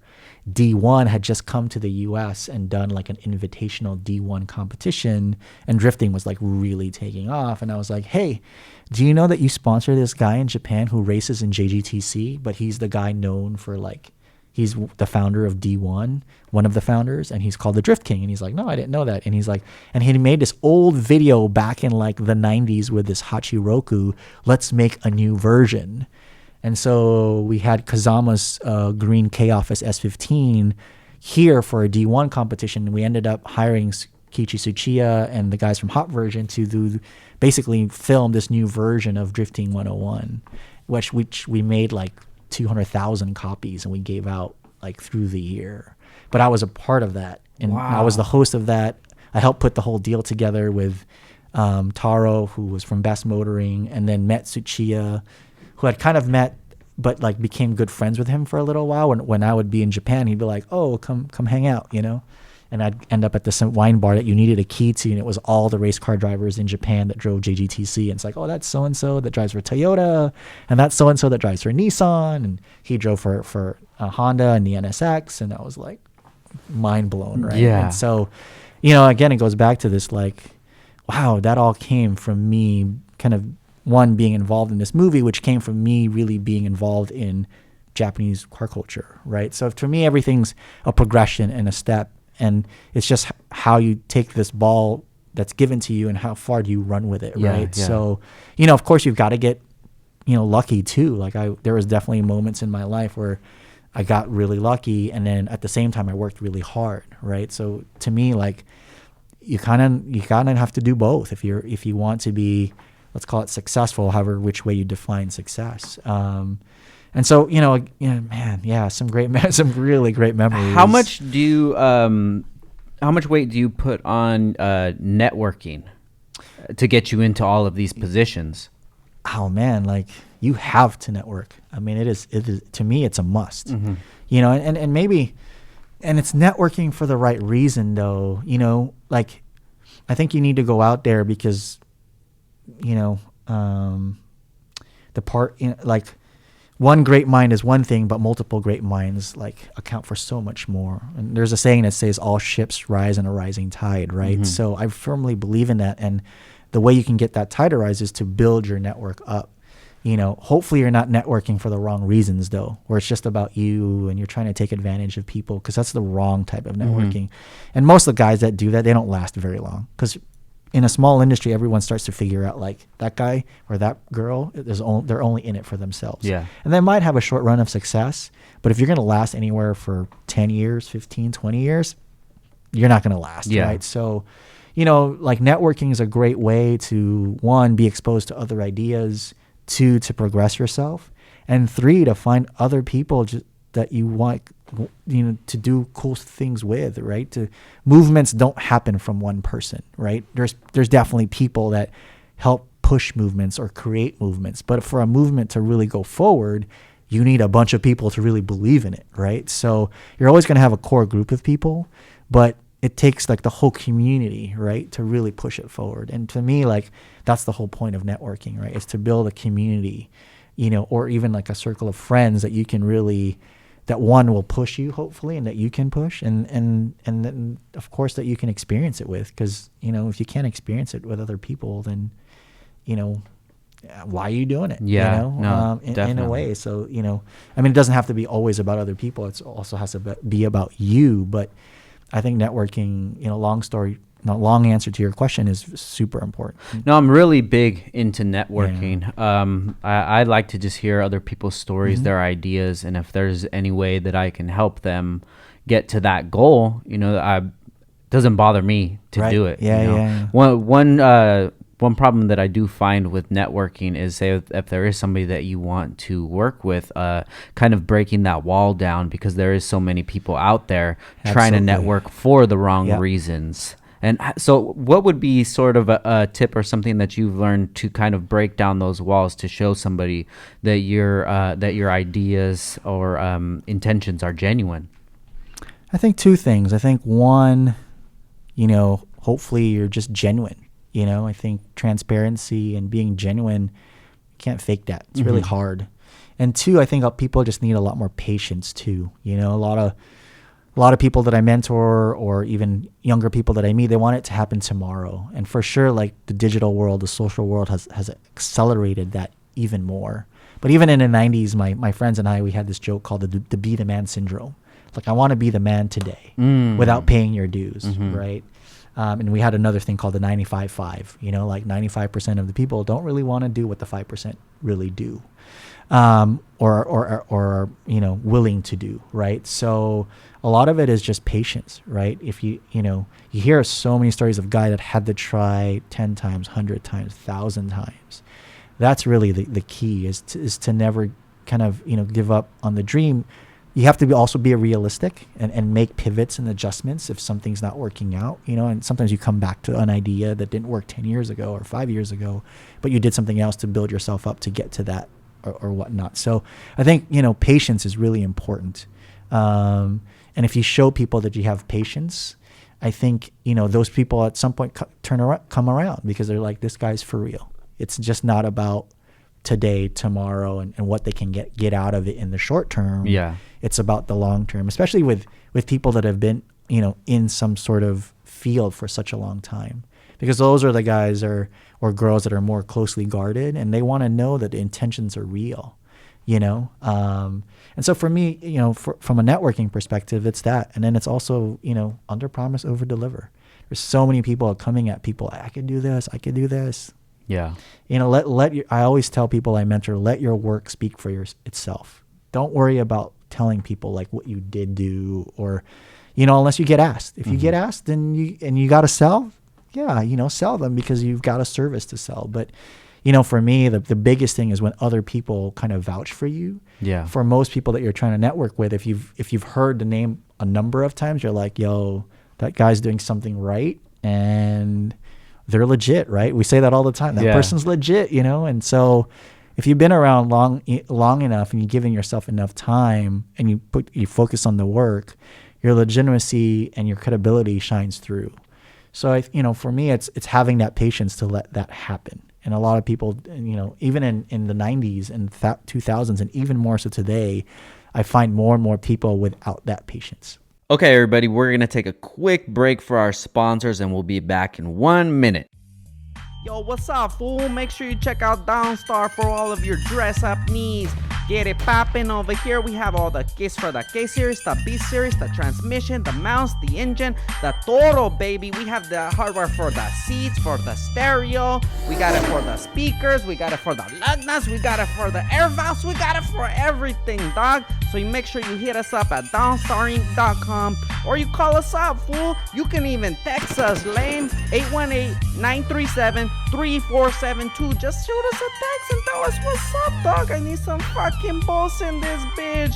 Hit us up, downstaring.com. Hey, and if you got an Instagram, slide in our fucking DM at Downstar. Wait, hit up the homie, Frank_Downstar. He's the one that takes care of all the DMs. Hit that level up and shoot him a message and he'll get you all taken care of real nicely. Yeah. So, working with Meguiar's, how much involvement do you have with the marketing that goes on and the sort of influencers and things like that? And if you can kind of touch on like the newer generation of car builders and sort of like the YouTube scene. Yeah. Well, I'm a big part of the marketing team here, so I do have a lot of involvement with the things that we're doing with influencers. The way we look at influencers, it's not the most traditional way that current people look at influencers. A lot of people say influencers and instantly it's like YouTube, Instagram. And so yes, we do have some programs with some of the guys in that space that I help pioneer here at the company. Someone else runs it, my coworker Tony runs it, but I'm still very involved in, the people that we're getting involved with, what the execution is. So the two that we've worked with on the social space the most is TJ Hunt and Chris Fix. For different reasons. So Chris Fix more of a DIY guy, how I do something you never see his face. And TJ, of course, is more of a YouTube personality. We did a whole thing with his BRZ Miley, and there's a livery on it based on one of our items. That was actually designed by John Sabal. And then we did a lot of commemorative items that you could get if you were in line, like the first 50, the first 100. And so I was a very big part of creating very cool that program.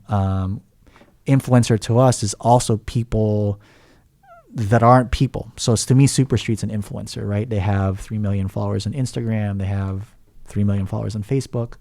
So we have a relationship with them. With the Ultimate Award, we do something with Car Throttle. So to us, it's a little bit different how we look at influencers. To us, it's just any entity or person with influence.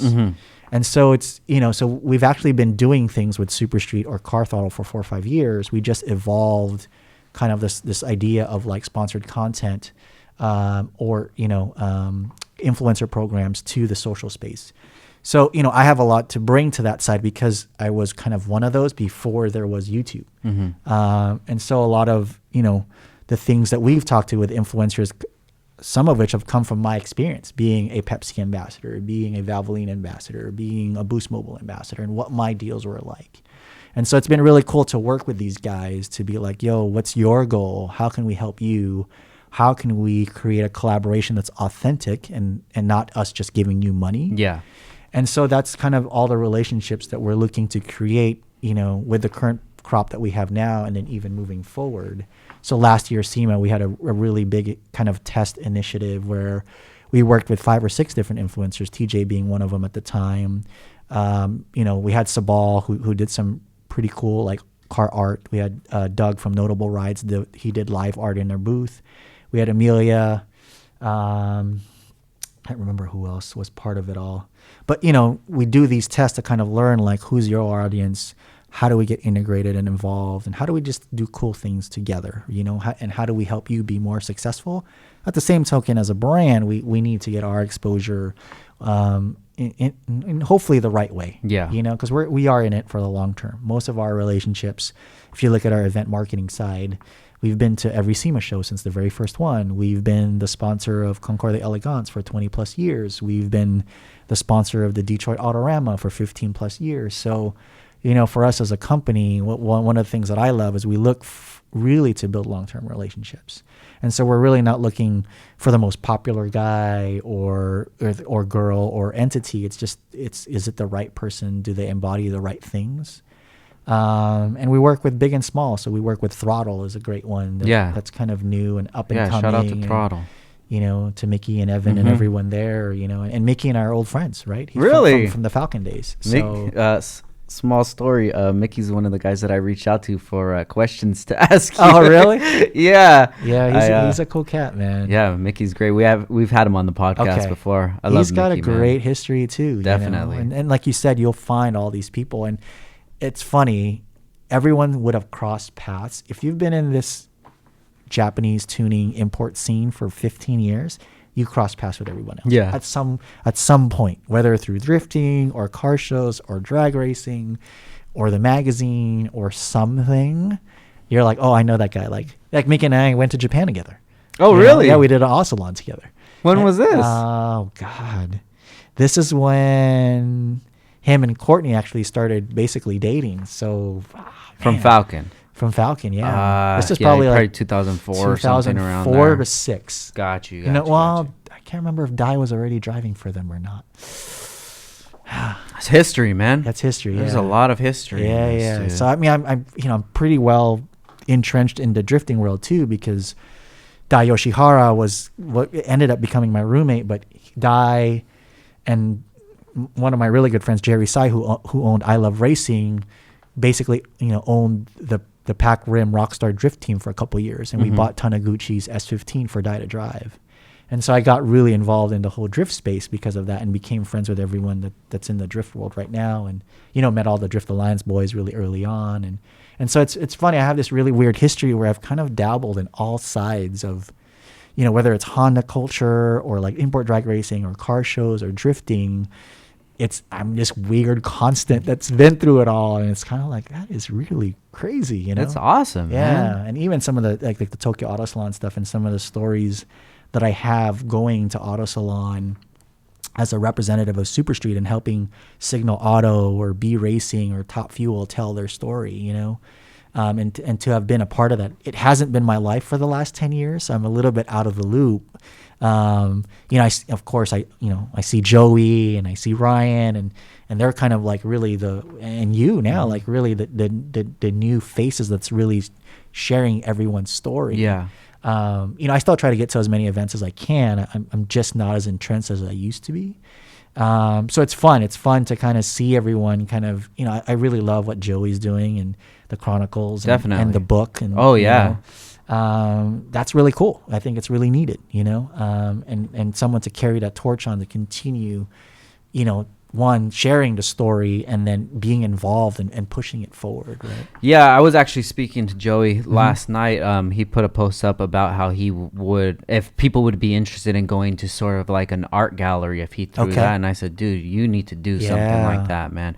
I think in our import community, we don't think of ourselves as big as we should and could be. And this kind of brings me to my next topic. Nowadays, I really feel like the import community is more on the, I don't want to downplay it as like a mom and pop, but it's kind of like not really corporate. And me being into the community from 2000, just knowing of the community, 2007, and then starting my business in 2009, anything that happened before that, I have no idea, except from old pictures or things that I would look at, old videos, and you would see Nopi or Hot Import Nights, and you see it sponsored by Monster, Kicker, what have you, Valvoline, and all these big companies. When did you see a change of these big corporations pulling out? Or and do you think that there's a possibility, or if even there's a need for that corporate support to come back into it? So, like everything in life, everything comes in circles, right? So in the beginning when we started, there were no sponsors, right? You went to Import Show Off, no sponsors. I think the very first one was Nitto Tire, actually. So actually my very first sponsor was Nitto Tire. I was so happy to put free tires on a car that I'd spent like 20 grand. I could have paid off my GSR and I was putting these tires on. But then it after the movie is when it really blew up, right? So the movie Hot Import Nights was a national series, Dodge sponsored, Pepsi sponsored, Valvoline sponsored. And then probably around 05, 06, it started to really slow down and people started to pull out. Gotcha. The recession was coming fast and furiously, no pun intended. And even the movie wasn't what it was, right? There was, unfortunately, part of the cause and effect of the movie is, fixing up your car became passé. You could go to Pep Boys and get a rattle can exhaust and an aluminum wing. Yeah. And it just wasn't cool anymore. It's like that band that was cool in the underground and then they hit the mainstream and everyone's got their gear and now they're just too big. Yeah. And so it contracts, right? It expanded like crazy, and then it contracted mainly because of the recession. Gotcha. And what's more important, fixing up your car, putting food on the table, right? Putting food on the table. So, and then also generationally, people were progressing in life. Right, you didn't want to have this ultra loud, ultra crazy, wide bodied car, and so I'd say from like 08 to 2012, there was a huge contraction, even in the styling. Of course, it's from like 13, 14 to now, it feels like it was what it was back then. Yeah, in terms of wide body kit. I mean, it was funny. There was one SEMA. It was like the Rocket Bunny show, or Liberty Walk, right? Everyone had that. It seems like it's been like that for the last 5 years. 5 years, But in my era, there was a moment where everyone went Feels wide body, right? And that was kind of like everyone did the Feels wide body. And so I think it kind of comes and goes. So because of the contraction, a lot of shows went out of business. And so it became more underground about car meets and the Nisei show, which was very small, right? And so there's shows like Tuner Evolution and WAC and that are starting to grow again, nowhere to what it was back in the early 2000s, and even Hot Import Nights, right? I think Munar is doing it again, and so the corporate support is good when you want to just throw better shows. Gotcha. Because it costs money to do a stage, and it costs money to be in a convention center like McCormick or LA. You know, you can only do that once or twice on your own dime, and you're like, this isn't worth it, because you're just going to lose money. So are the corporate sponsors super important? No. Are they important if someone wants to progress their event? Yes, because you need money to do cool stuff, right? That's just the kind of the reality. But it's what you do with that money too. Like WAC WAC doesn't have any big sponsors. They don't want, and it doesn't feel like they want any, because they want to keep it what it is, which is totally cool, and it should stay that, you know, if that's what they want it to be. But like anything in life, like people want more and they want more and they want more, and then it gets to be too much and they want less, and then they want less and they want less. So, you know, for us as a brand, we try to, again, you know, find those right partnerships. You know, AutoCon was one of the shows that we really loved supporting, because it was more about the builds and the stage and giving back more to the attendee, right? And so, you know, I think for certain guys, like you're gonna need some of that. Let's call it corporate. How, you know, corporate can be big or small, right? There's a difference between like Pepsi to a tire company to, you know, even a Meguiar's or something like that. Yeah. Or, you know, so there's different levels, you know, so you just have to find, okay, well, what do I really need to produce a good event? How am I going to find that, right? Partly through family loan, partly through sponsorship, you know, through the gate. What is that? So, you know, I think it's important that we're able to sustain these events. Like Formula D is a great example, you know, so people can have careers and you know, these are the things that inspire the next generation, right? When they watch their heroes go tandem drift, if they see a crazy show car at some show that becomes their poster, you know.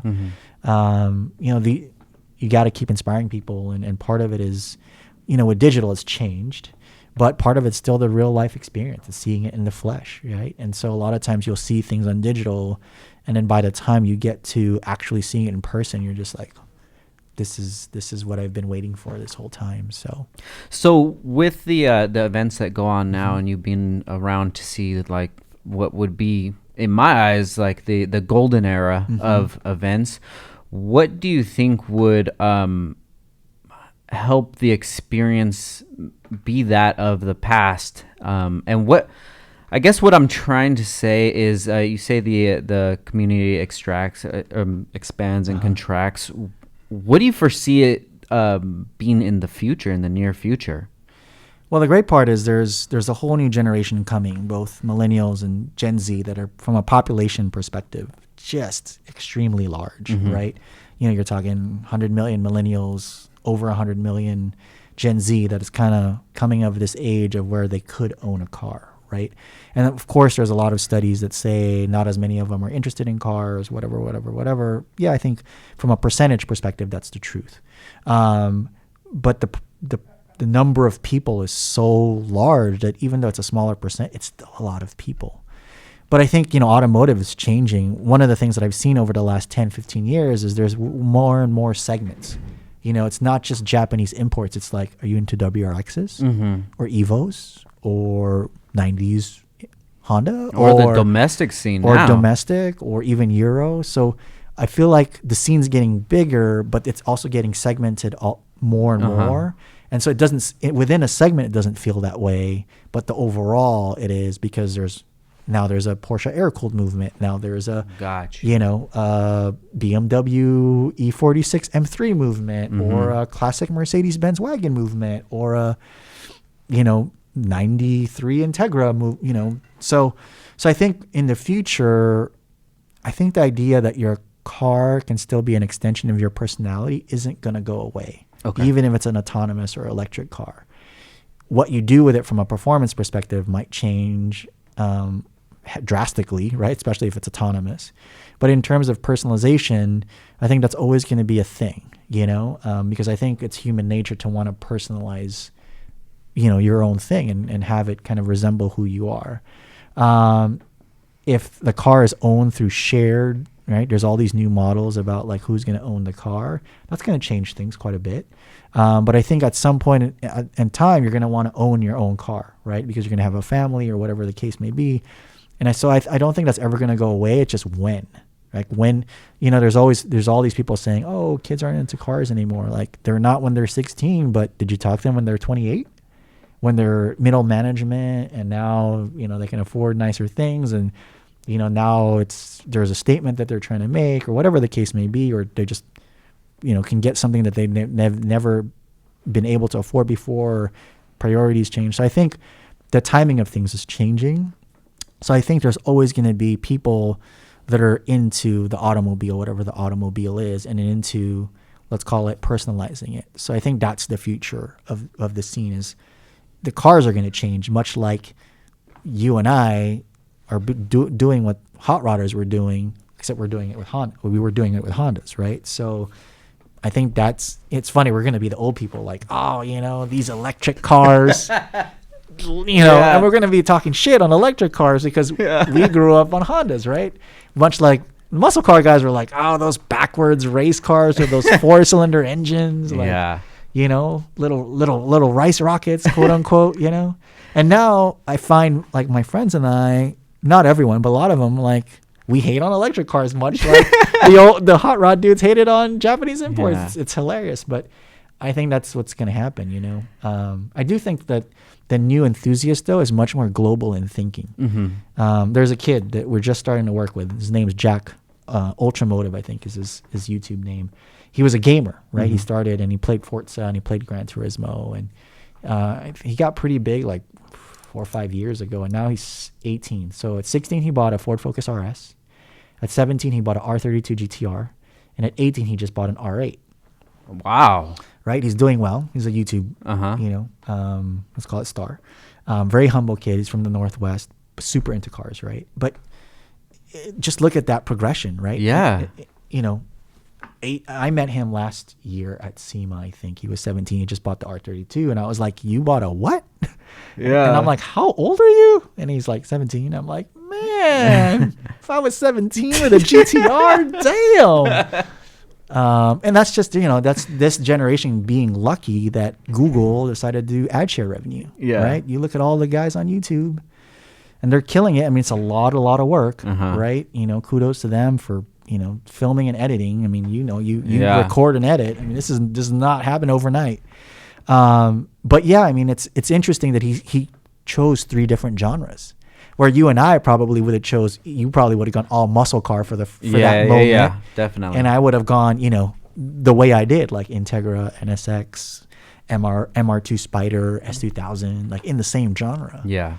But now, because of gaming, because of the internet and the world being so global, a cool car is a cool car, right? Yeah. It could be a Ford Focus RS. It could be a classic like a R32 GTR. It could be a more modern day exotic like an R8. I mean, every time I talk to this kid, I'm like, man, that's rad. Like, I was at Pebble Beach with him and his crew of friends who are all photographers, and they're all like 18 or 19. And we walked up to this, I think it was an Alfa Romeo, a Zagato Alfa Romeo, super rare car, right? And so they're like, oh my God. And they're like, this car. And they were just all hyped about it. And I was like, how do you 19-year-old kids know about this like 60s super limited Zagato Alfa Romeo? And they're like, oh, it was in Forza Horizon. It was the fastest car in the game. It was a bug. Oh, wow. And I was like, and it kind of blew my mind because for a lot of my generation, people got to know Mugen and Spoon Sports and Roof because they were playing Gran Turismo. Mm-hmm.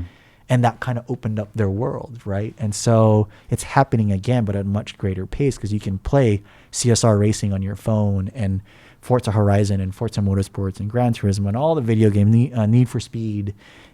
And there's now a group of kids that like they know every car and every spec because they play the games and they know which one's fastest. And you can walk around the car and you can open the door. And so to me, it's just like accelerating so much. I used to pick up option magazines and flip the page, and now you're just like, oh no, I walked around every new car in the game, and I know exactly what it puts out and how it performs. And to me, it's just mind blowing, man. It's like it's accelerating at such a quick pace, and it's actually super exciting. Yeah. You know? No, definitely, man. I love to see these young kids, especially these YouTube stars, just hustling, man. Because Yeah. at the end of the day, before anything, I'm a hustler, and Yes. I can definitely recognize that.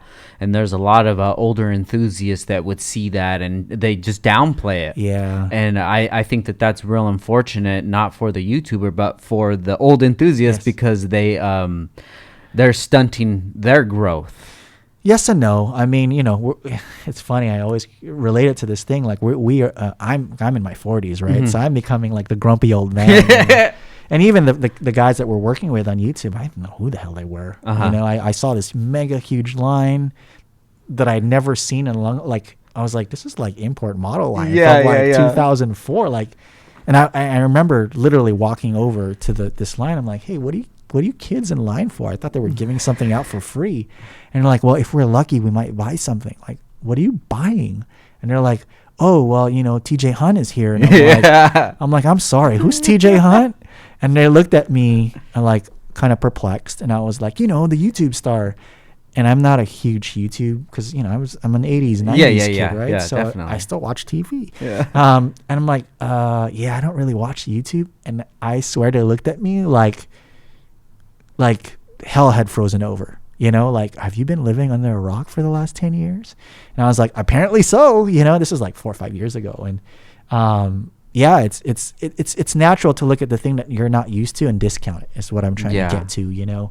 And even for me, it's not that I really discounted YouTube stars or celebrities. I just didn't really watch any of it. Yeah. But yeah, now that I've gotten to know a couple of them and see what, you know, how they've built their business up and how they're trying to kind of take it to the next level for themselves, it's very similar to me in the 90s or the 2000s or Steph or Just any of using those their guys. tools that they have. It's just they're using the tools of today, you know, and the tools of today pay back way more than the tools that we had in the 90s. And I'm sure the people in the 70s. Unfortunately for us. Yeah, Good for them, man. And I'm like, I wish I was like 4 years younger. Definitely. I would have been like one of the first dudes on YouTube. I'd be killing it. But, you know, I mean, you know, there's zero, like, for me, draw to be in, you know. Yeah. You know, I manage our digital marketing here at Meguiar's, and so I have to be pretty up in the know. And I have my own profile. I kind of use it. I play with it. But yeah, the idea of it, you got to be on there 24/7. It's like, oh God, man, that'd be a nightmare for. I mean, in this life stage, you know, when I was young and doing all those shows, that was my life. I just didn't have a camera. Right? I wish You know? I wish I would have foresee that being something big, because that would have definitely helped fast forward things a lot. Well, you're doing podcast, and podcast right now is like it's on the up and up, you know. I'm hoping, man. This is episode 105, so that's a lot of talking, man. I'm trying to put in my 10,000 hours, and I think I'm close to it already, man. That's awesome. But you bring up TJ Hunt, man.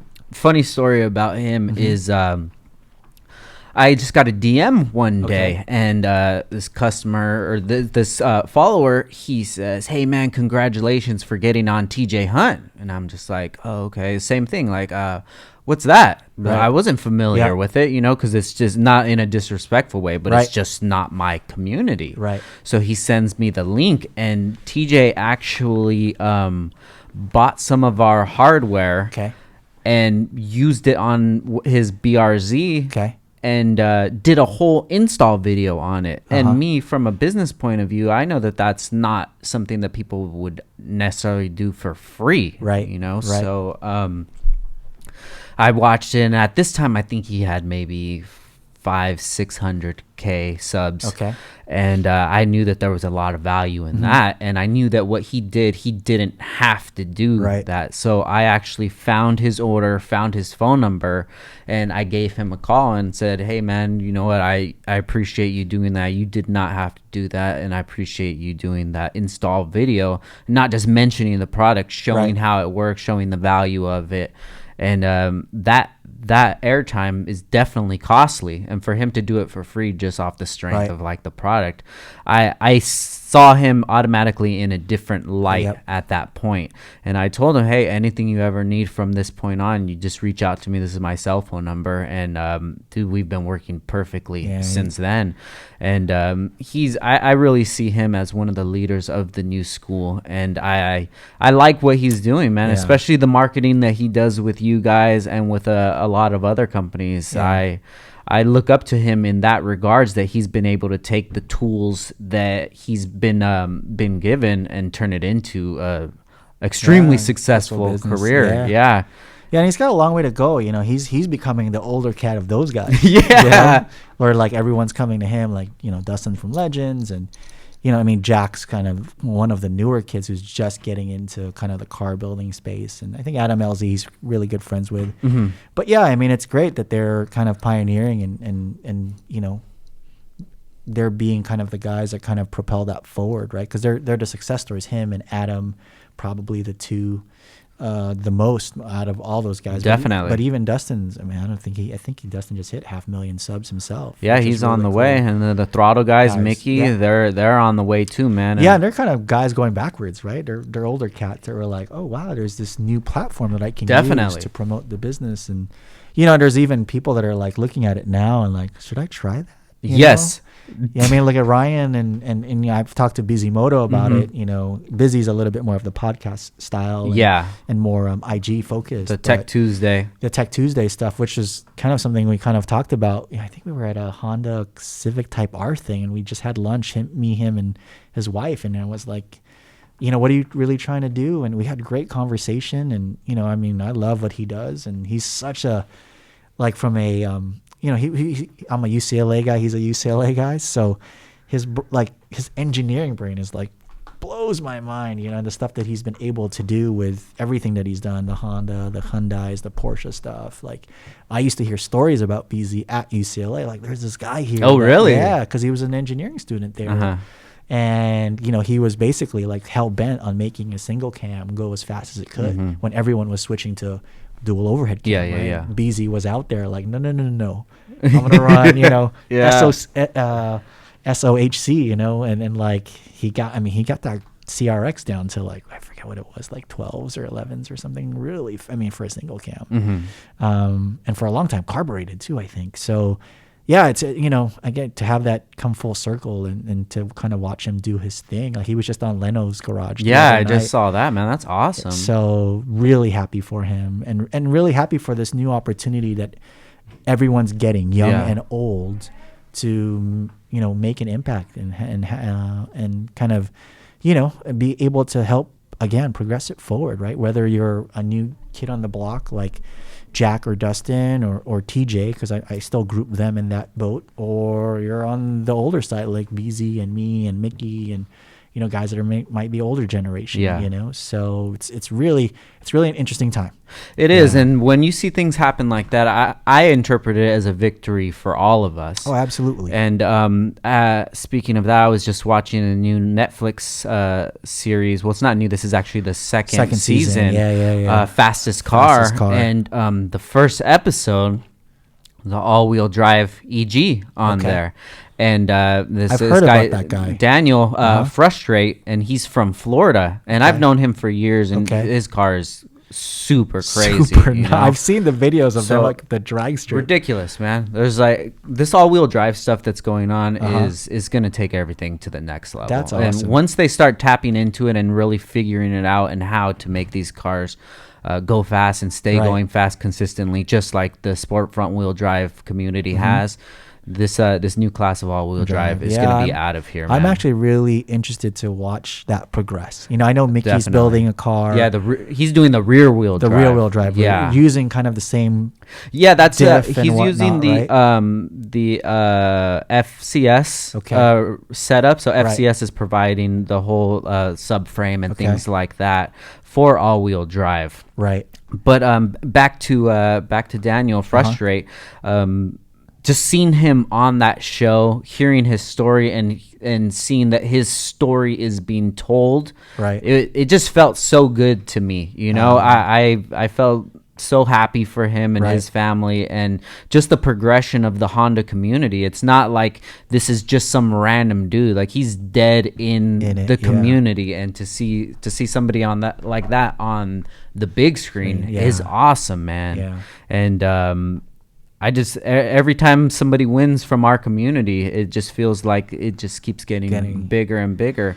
And one thing that I wanted to touch on was the Battle of the Builders. Okay. So you touched on it earlier about the hot rodders and how their ideas would be of imports and how they look at the stigma of imports in Honda community and things like that. So can you kind of go over the history of Battle of the Builders, and if that has changed the mind in your opinion of older car builders, because coming from SEMA, that's more of their game than ours. Correct. So the Battle of the Builders show was created by SEMA to kind of give an inside look. So SEMA is a trade show, right? So you have to have a badge, you have to work for a company or know someone at a company to get the badge to go to SEMA. But they really wanted to get even more exposure for the show, and I think they figured the way to do that was around the car builders, right? So they created this TV show called Battle of the Builders, and the first season, 3 judges were all from Motor Trend Group or Source Interlink, former Source Interlink. So David Freiberger, who was the editor of Hot Rod, who's now more of a YouTube personality with I can't remember the name of the show, but he's on the show, and then Fred Williams, who was the chief editor of 4x4 magazine, and then Sam Dew, who was the chief editor of Super Street at the time. So, in the beginning, each person, David for Hot Rod, Fred for Off Road, and then Sam for Sport Compact, they would judge their respective classes, and there would be, I think, a top 7 for each, and there'd be a top 21. And then the 3 of them would determine the top 10 from that top 21. Gotcha. Or something like that. And so, I took on from year 2 on. This will be year 5 or 6 that I'm doing it. Okay. And the great thing that I've learned with Fred and David is, for sure, David had always been kind of open to just cool builds in general. But, I really learned a lot from him just about hot rod builds. And, coming from Meguiar's, we're very involved in the Riddler Award and all those things. So I learned a lot too. And then from Fred in the off-road world, and, he's like all about function. Doesn't matter what it looks like as long as it functions. But I think as we've progressed over the last 4 years that we've done it together, we've started to find much more respect for each genre. And we're seeing a lot more things cross over, because what we started to see was, most of every hot rod that was kind of part of David's top whatever would end up in the top 10 because the amount of hours and time and money that get put on those builds is just on a different scale, right? But I think they met guys like Ryan and Big Mike and some of these other guys that were doing imports and trucks that they started to really like, oh, that's interesting. Yeah. Guys from like the Ring Brothers to the Roadster Shop, and I mean, the Roadster Shop built a Camaro last year, a 70s Camaro that had a lot of, let's call it, tuner influence. Really? Yeah, it had like rotiforms. It was wide body in their own way. Yeah. But I think part of that was just them, I'm just guessing, but being exposed to that through Battle of the Builders, right? And just wanting to do something different that was outside of your normal pro touring style hot rod. And to me, that's a win. That's such a great win. And, Battle of the Builders has evolved now, and I think it really needed it to a point where there's a first in class for every class. We also added the Young Guns Award to recognize people that I think are under 28, if I remember correctly.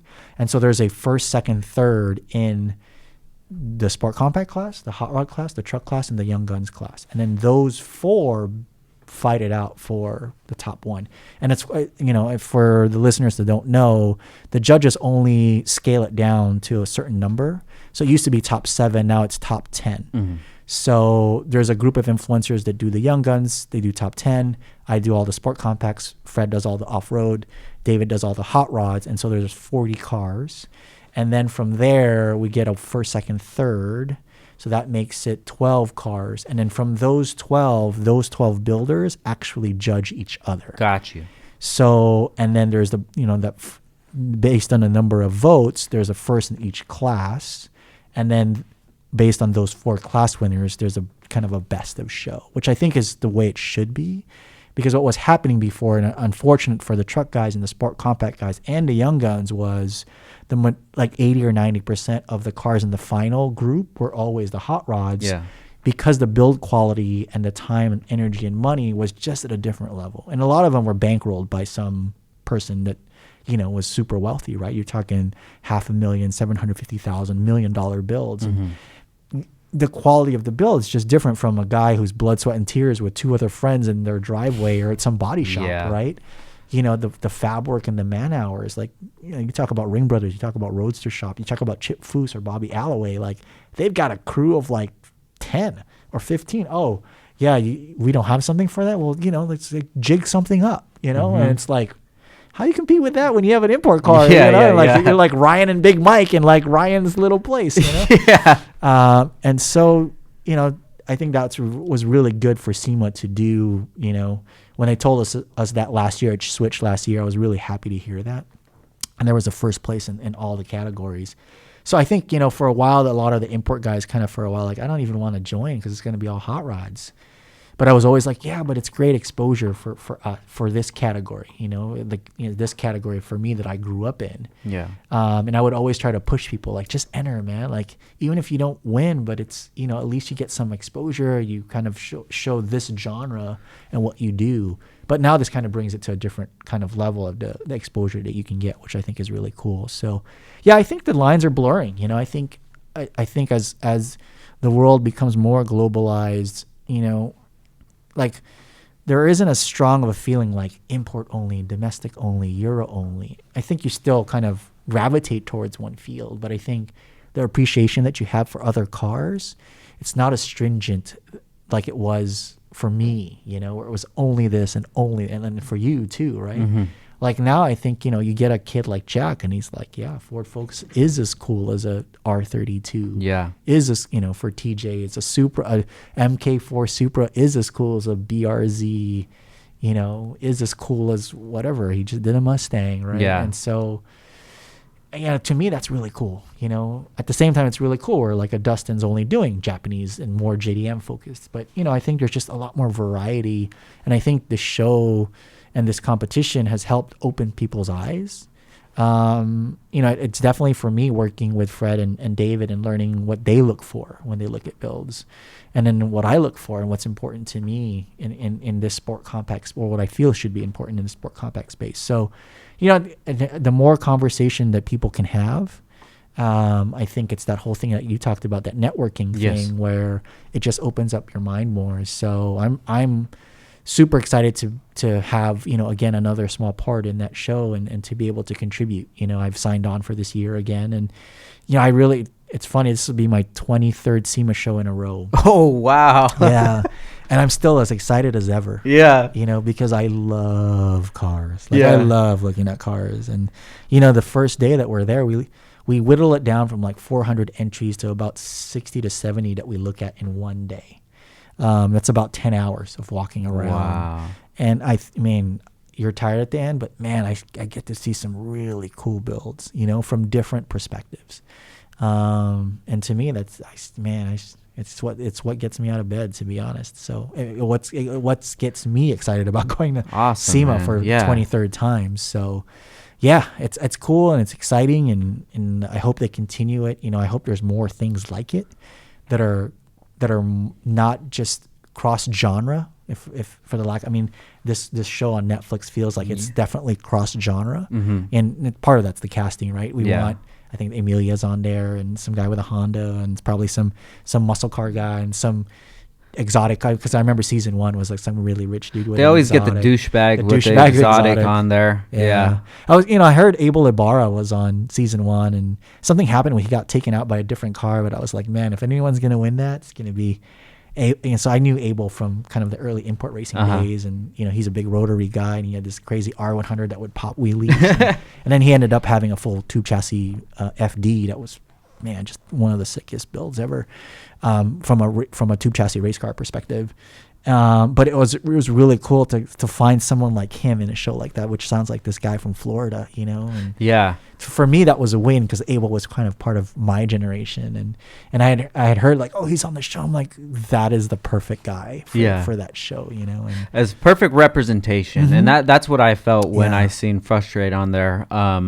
My wife and I were watching it, and I went to the last episode because that's when the big race is, and so he ended up winning his first race. Okay. And the last race is just like adrenaline going, and I'm just like, I want to see this race. I want to see him. And unfortunately, something happened with the transmission. But if it didn't happen, I'm sure he would have won it. Spoiler alert! If you haven't seen it. Yeah, I just said that. But yeah, dude, it's cool to see that the Honda guys are definitely getting their respect that they deserve now.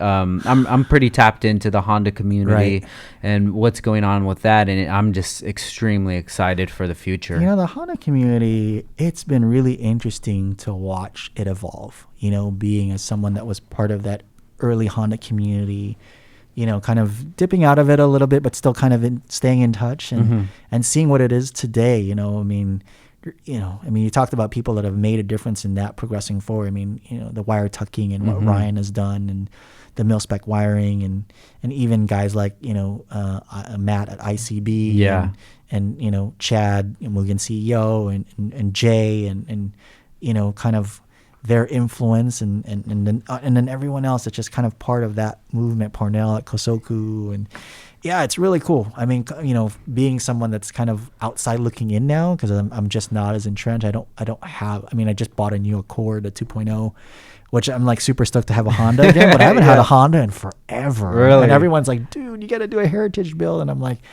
nah, I'm good, you know, like, there's definitely days I'm like, oh, I'd love an S2000 again. Everyone's like, go buy a DA. And I'm like, there's a couple DAs out there that I'm like, they did it right. Like Jay's DA to me is like the way I would redo one. Like there's no point, you know, or even Pornell's like, you know, like it's like perfect to me, you know? So I'm like, you know, I really don't want to deal with it, but it's just so cool to just kind of see the Honda movement today. I was just in the Pacific Northwest with Sam. Yeah.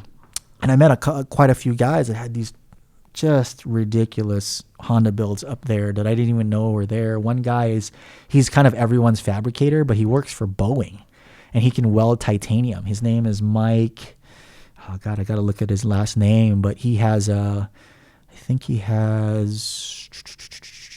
what's the Civic Si that was after I think it was like 90.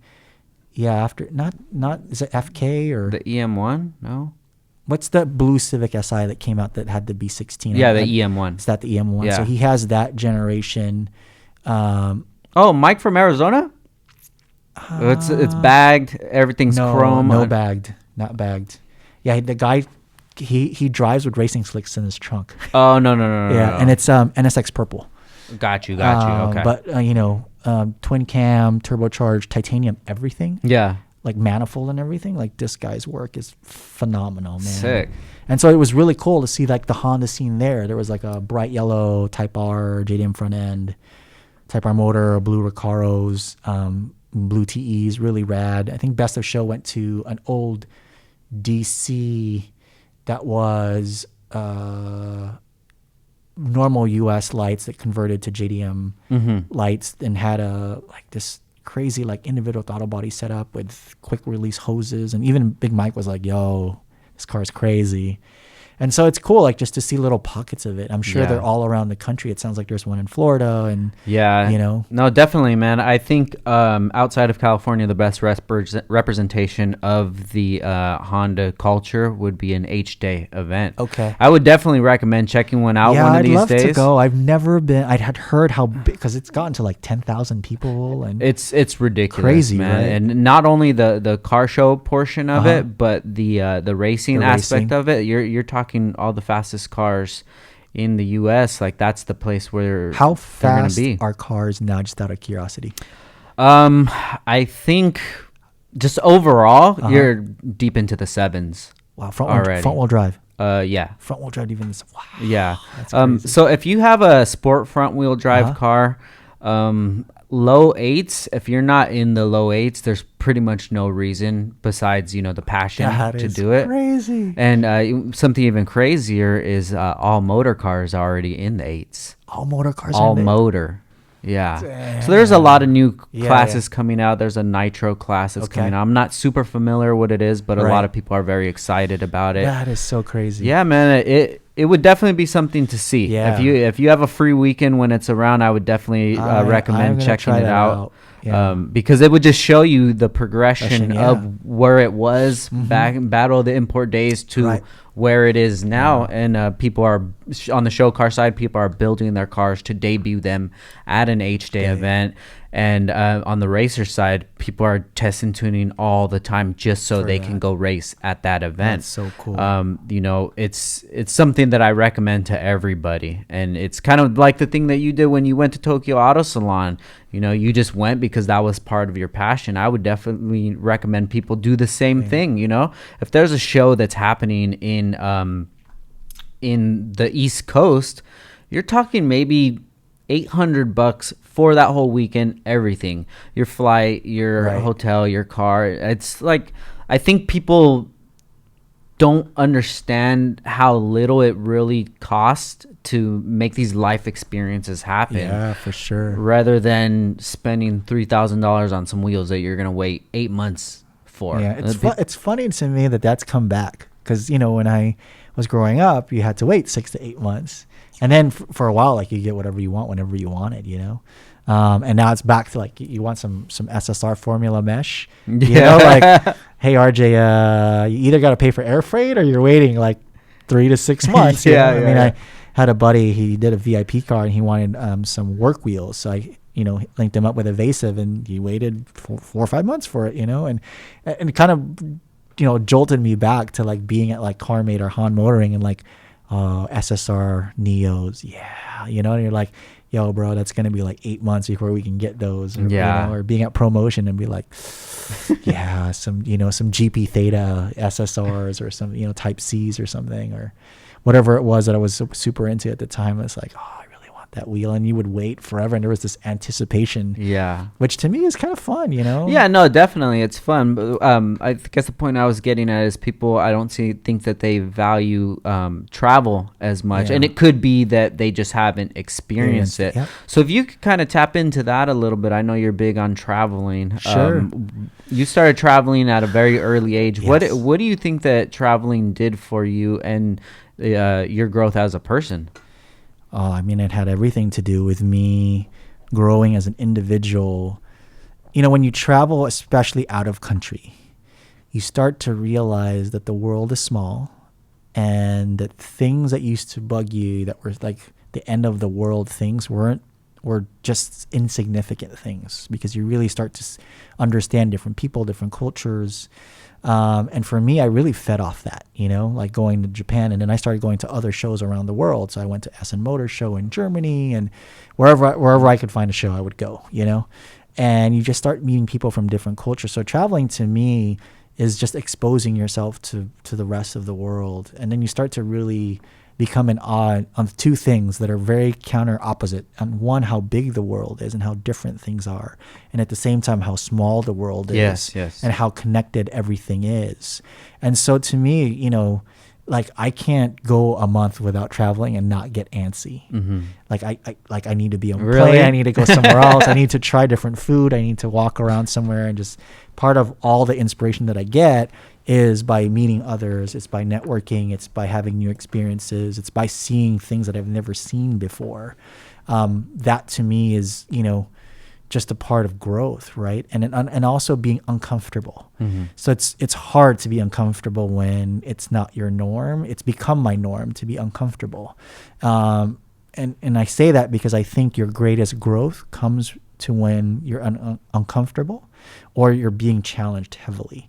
It might not be the funnest experience in that moment, but once you've done it a couple of times, a lot of times if you're aware enough, you'll realize like where I really grew, where I really progressed is in this place where I was probably the most uncomfortable and uncertain, because you're trying out new things, you're solving problems in a different way. because you're kind of sometimes your back is against the wall, or it's just a unfamiliar space or territory. So like for me, in terms of traveling, I love traveling and just getting lost in a city. Yeah. With no real plan. And in those moments, I've really run into like some of the best things I've ever seen, like just stumbling onto something like, oh, wow, I didn't know that was here. Or the shop was here, or this restaurant was here, or whatever. So to me, it's, I mean, I do hear a lot about millennials wanting to experience life more, mostly through music festivals, right? That's the big one, which is, hey, start with that, and get on the road and just meet other people and do things. Hopefully you're not doing Coachella every year. Yeah. Right? You're really not growing if it's like your 10th year at Coachella. But if that's your thing, like I've been to SEMA 23 years, right? And I've been to Auto Salon 15 plus years, but do other things at the same time, right? So, I've been to Pebble Beach, Concordia, Elegance 10 years, in a row now. I've done Detroit Autorama 5 years, on and off. And so to me, it's just all about that new experience and making sure you're kind of opening up, let's call it your horizon and your eyes. Yeah, definitely. And just, kind of in a way embracing it. You don't have to lose who you are and what you like. Hopefully you're just learning more to kind of expand your interest, and to me, that's important. If we're talking about progression and growth, to me, that's a really key component to progression and growth, is to knowing what else is out there in the world, to being open to fresh ideas, so you can kind of reiterate and create new and fresh ideas of your own, and not get stuck. There's this flip side to that too. If you really want to be the best at something, sometimes it takes a really long time to be very focused, very Japanese, right? This idea of like otaku and super obsession and hoshin kanri, which means like I can do the same exact thing better every day. So, it is two different schools of thought. I think you have to pick one or the other depending on the life stage that you're in and the personality that you have. Because there's definitely a lot of things that happen in Japan are the way they are because they've been doing that same thing for 50 years, 60. I mean, talk about the sushi guy, right? Yeah. Jiro, right? He's been basically doing sushi for like 70 years, Yeah. Like, and there's no one else in the world that's like, and he's still like, I can do it better tomorrow. He's like 90 something. Like, I can still be better tomorrow. So, that sounds really contradictory in what I'm saying, but I think what, my message is be willing to adjust and evolve and choose the thing that makes sense for you. And for me, traveling and expanding my horizons is what made sense for me to progress in my career. Doesn't mean it's always going to be like that for everyone. Yeah. So what are some things that you have that you want to work on, or your goals for the future? Oh man, that's a loaded question. As I've gotten older, I've done a lot more soul searching. And then I've had people close to me that I've almost lost. Luckily I didn't. So I'm in this borrowed time with them. And, those moments make you realize and make yourself look in the mirror and ask yourself what's really important in life. Right. Yeah. So this is going to sound really philosophical, but what's important to me now is, developing stronger relationships with the people that I'm really close to and enjoying those relationships. We talked about this earlier, enjoying time with family or close friends and making more time for that. And also for me, developing and growing and making myself better each and every day in different places that are not my norm or not my normal interests. Professionally, I mean, I've been here for 10 years. I love my job. I love this car community that we're both involved in, both from the Japanese tuning side and just the greater car community as a whole. So for me, my goal is just to help continue, hopefully, doing my small bit to help keep, progressing it and sharing it with others and hopefully not letting it die, right? A lot of people are talking about it disappearing. And so for me, even working with these influencers, I take a lot of kind of joy and pride in trying to inspire kind of that next generation, hopefully. So that to me is a big goal, is not just in the car world, but just in general. Like, how do I, it's cliche to say give back, but yeah, how do I give back and inspire kind of, people to find better versions of themselves, and what they do. And like you, if I can do it in some small way and help them, find some sort of success or progression, then to me, that's my goal, in the life stage that I'm in right now. Yeah. I'm not so worried about kind of, 20 years ago, I had a business and I was more focused on me and my business, which I think when you have your business, that's what you should be, and I'm in a different place now. That doesn't mean I might not go back to that. Yeah. I think I probably have some desire to do my own thing again. I don't know when. Like you said, you've been doing your thing for quite a while now. And we all know as entrepreneurs, like it's going to take 5 to 10 to 15 years to really find success. And I have a couple friends that I've helped through the years, and and I watch them and I'm like, they really want to get back into that grind, right? Yeah. Where you can never turn it off. So I think, there's a desire for that at some point. Not right now. So I have all these things that are kind of in this space, and I'm a believer of dreaming, but also being rooted in reality. And so I have these dreams outside that I know I want to kind of point myself to when the time is right, but I'm also not in a rush anymore like I used to be when I was young. And so those are all the things that kind of circulate my head, but at the end of the day, it is about kind of, planning for the future, but at the same time being more mindful of enjoying the now. Yeah. Because before I was definitely all about like tomorrow, progress. So even with all the cars that I built, it was a great example. Like I never really appreciated a lot of the covers that I got or any of those things, because I was always like, I don't want to appreciate any of those because that's going to hold me back from pushing to the next thing. And so, a blessing and a curse, like I did a lot of things and I pushed a lot and I accomplished a lot of things, but curse in a way that there are probably moments that I could have stopped and kind of smelt the roses and enjoyed it a little bit more. Yeah. And not let it, because my constant fear was like, I would be that guy with one build. And then I built this one car 5-6 years ago that I'm still trying to, kind of capitalize on and kind of have notoriety for. That to me was like everything that I stood against, And so and because that was the case for me at that life stage, I didn't appreciate those moments as much as I probably could. So, I think there's this balance that you have to find as you get older that makes more sense.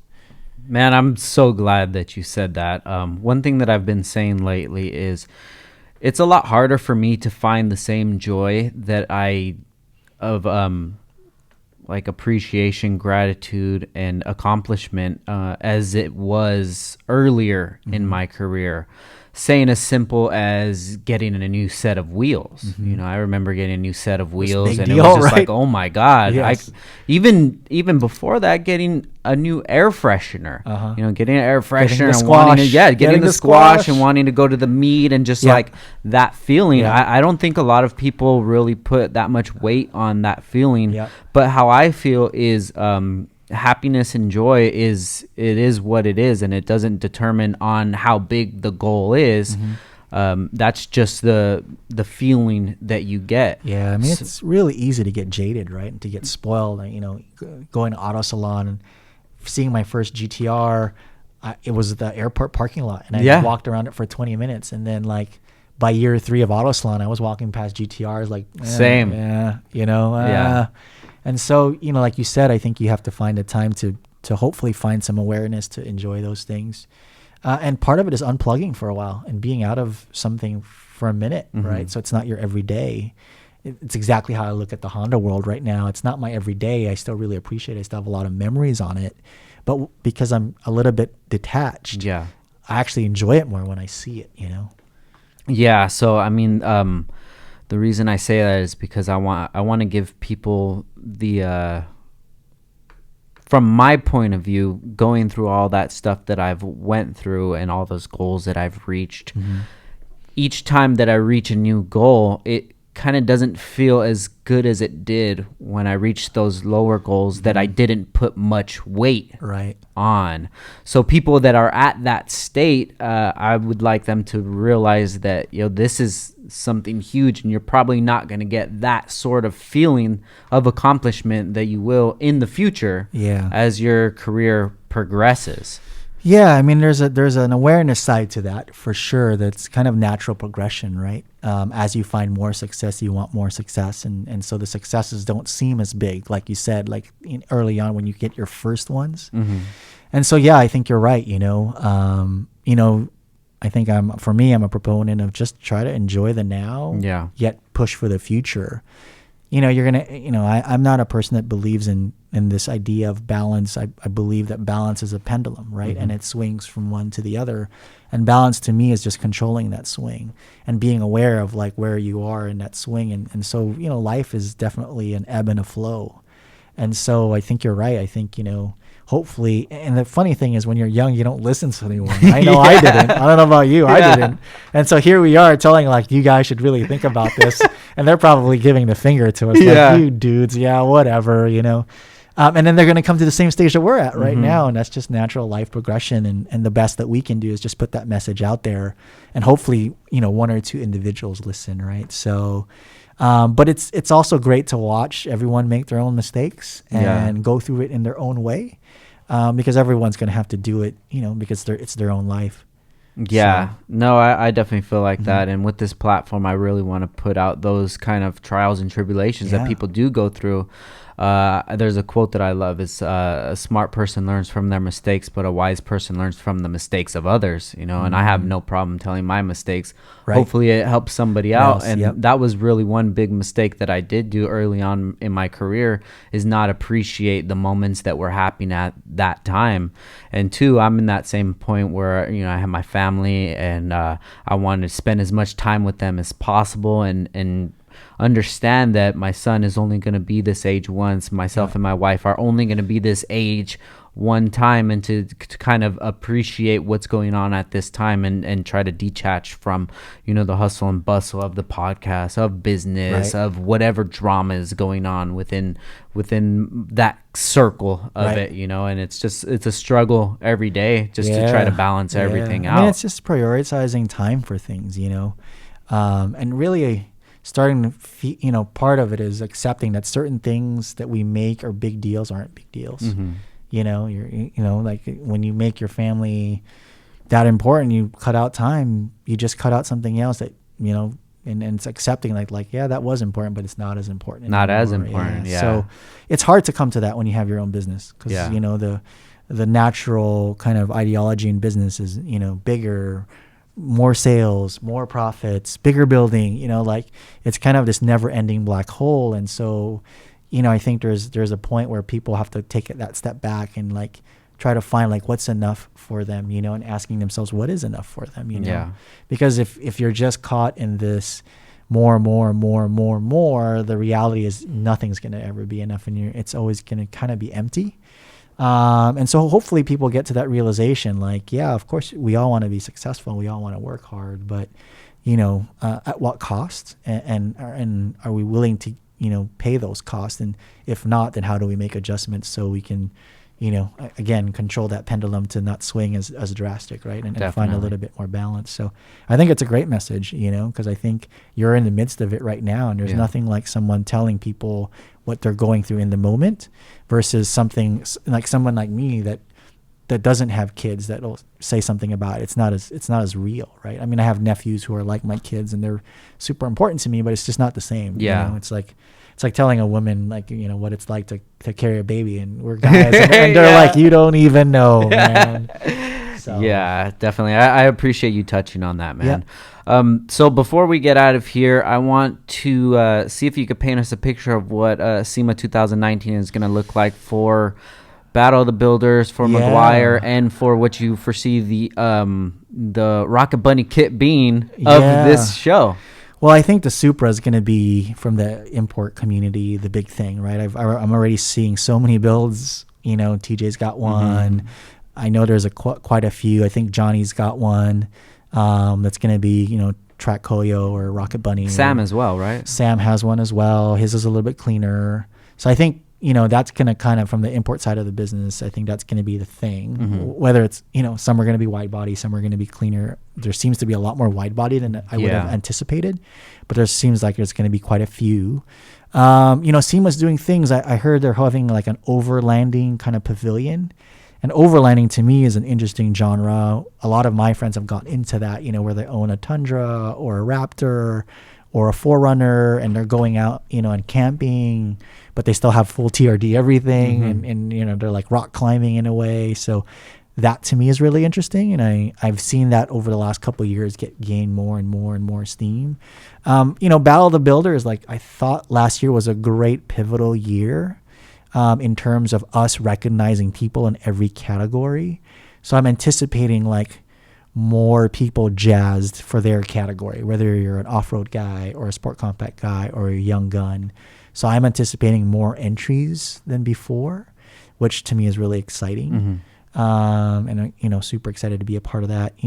For us as a company, we've been at SEMA since the very first one in the 70s. Wow. I think it was at Angels or Disneyland. No way. And then it was at Dodger Stadium. And no now it's way. Here. So, Wow. Each and every year we've got new items. This year is a big year for us. We got a lot of new items that are going to be great for us, and it's going to be great for the car care space. We've got some pretty cool cars in the booth. One's an American car, one's a Euro car. We've got we have a new big rig as well that we're showing for the first time this weekend, and then on the outside, that rig is outside, and we have a good another 5 or 6 cars there. TJ's cars out there, Jack's cars out there. We have a cool 69 Camaro. I think we actually have a Bronco as well. Okay, cool. From R&D Garage. So a good, kind of cross genre, much more than the booth, because the booth we only get 2 cars. Yeah. So exciting. For me, again, number 23, super jazzed already. Man. Yeah, definitely. Already starting to check out people's builds. Yeah. Like, hey, you got something going on? Let me check it out. What do you got going on? Because to me, that's the most inspiring, is to see how people kind of express their creativity through their cars. I like the people too, but I'm a huge fan of design, whether it's sneakers or fashion or cars or architecture, even food, right? When they do like high-end food and stuff. So to me, that's really inspiring. So I'm super excited to kind of see like what comes at SEMA, and the overlanding bit to me is really exciting. The Supra, it reminds me of like BRZ FRS definitely launching, and at least there's a new car that people are going to really play with. I mean, I think Civic Type R came out last year, but they didn't, there wasn't a lot you could really do, and the people that bought Civic Type Rs didn't want to go as far as what it feels like a lot of Supra guys, which is really interesting to me. So, I mean, I don't know if we're going to see one with a 2J in it at this point, but it'd be great to see one with a 2J that's street and not a drift car. That would really blow my mind personally, to get it done that quickly, and get it running. But maybe someone's going to do a transplant that we don't expect, and that to me is even more interesting. So yeah, I mean, excited for the show. I'm assuming quite a few people are using your product, right? Hopefully, shameless plug. And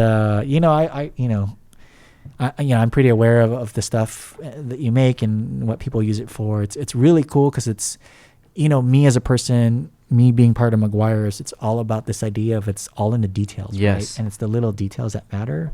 And your product is one of those things where if you see someone use it, they're all into the little details. Because a lot of people can fix up cars and do things from like 20 feet good, right? Yeah. It's like, well, that looks pretty good. And you walk up, you're like, well, it's pretty good, but there's overspray everywhere, or something, and there's little things that people do, and you're like, they're like, these guys are detail oriented, right? And then you look more into the build, and you find little nuances, which to me is like, that's the joy of SEMA and Battle of the Builders, is to find the little nuances on like, oh, I had to remake this thing like 4 times. Yeah. And you're like, why?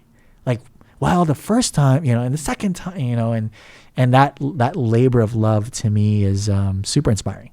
So, and SEMA is the place where a lot of people show that, right? Especially with a competition like Battle of the Builders, or even for what the Super Street Meguiar's Ultimate Award has become. Like, people are now like, hey, so are you guys going to go look at my car? And like, before, no one, like, what are you guys giving away? Yeah. And now we'll get like DMs, like, hey, so are you gonna, my car's in this booth. I don't know if Sam saw it or you saw it. And so it's cool. That's really exciting for me to have that opportunity to do my part to hopefully highlight some people. Yeah. Because everyone works so hard on their build.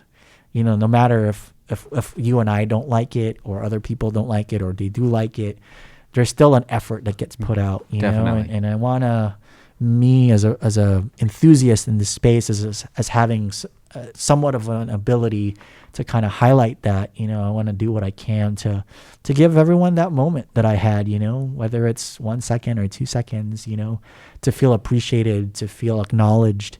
I think I think especially for young builders, it's really important that we do that, and so, I feel very blessed that I get this opportunity each and every year to do it. So I'm looking forward to that.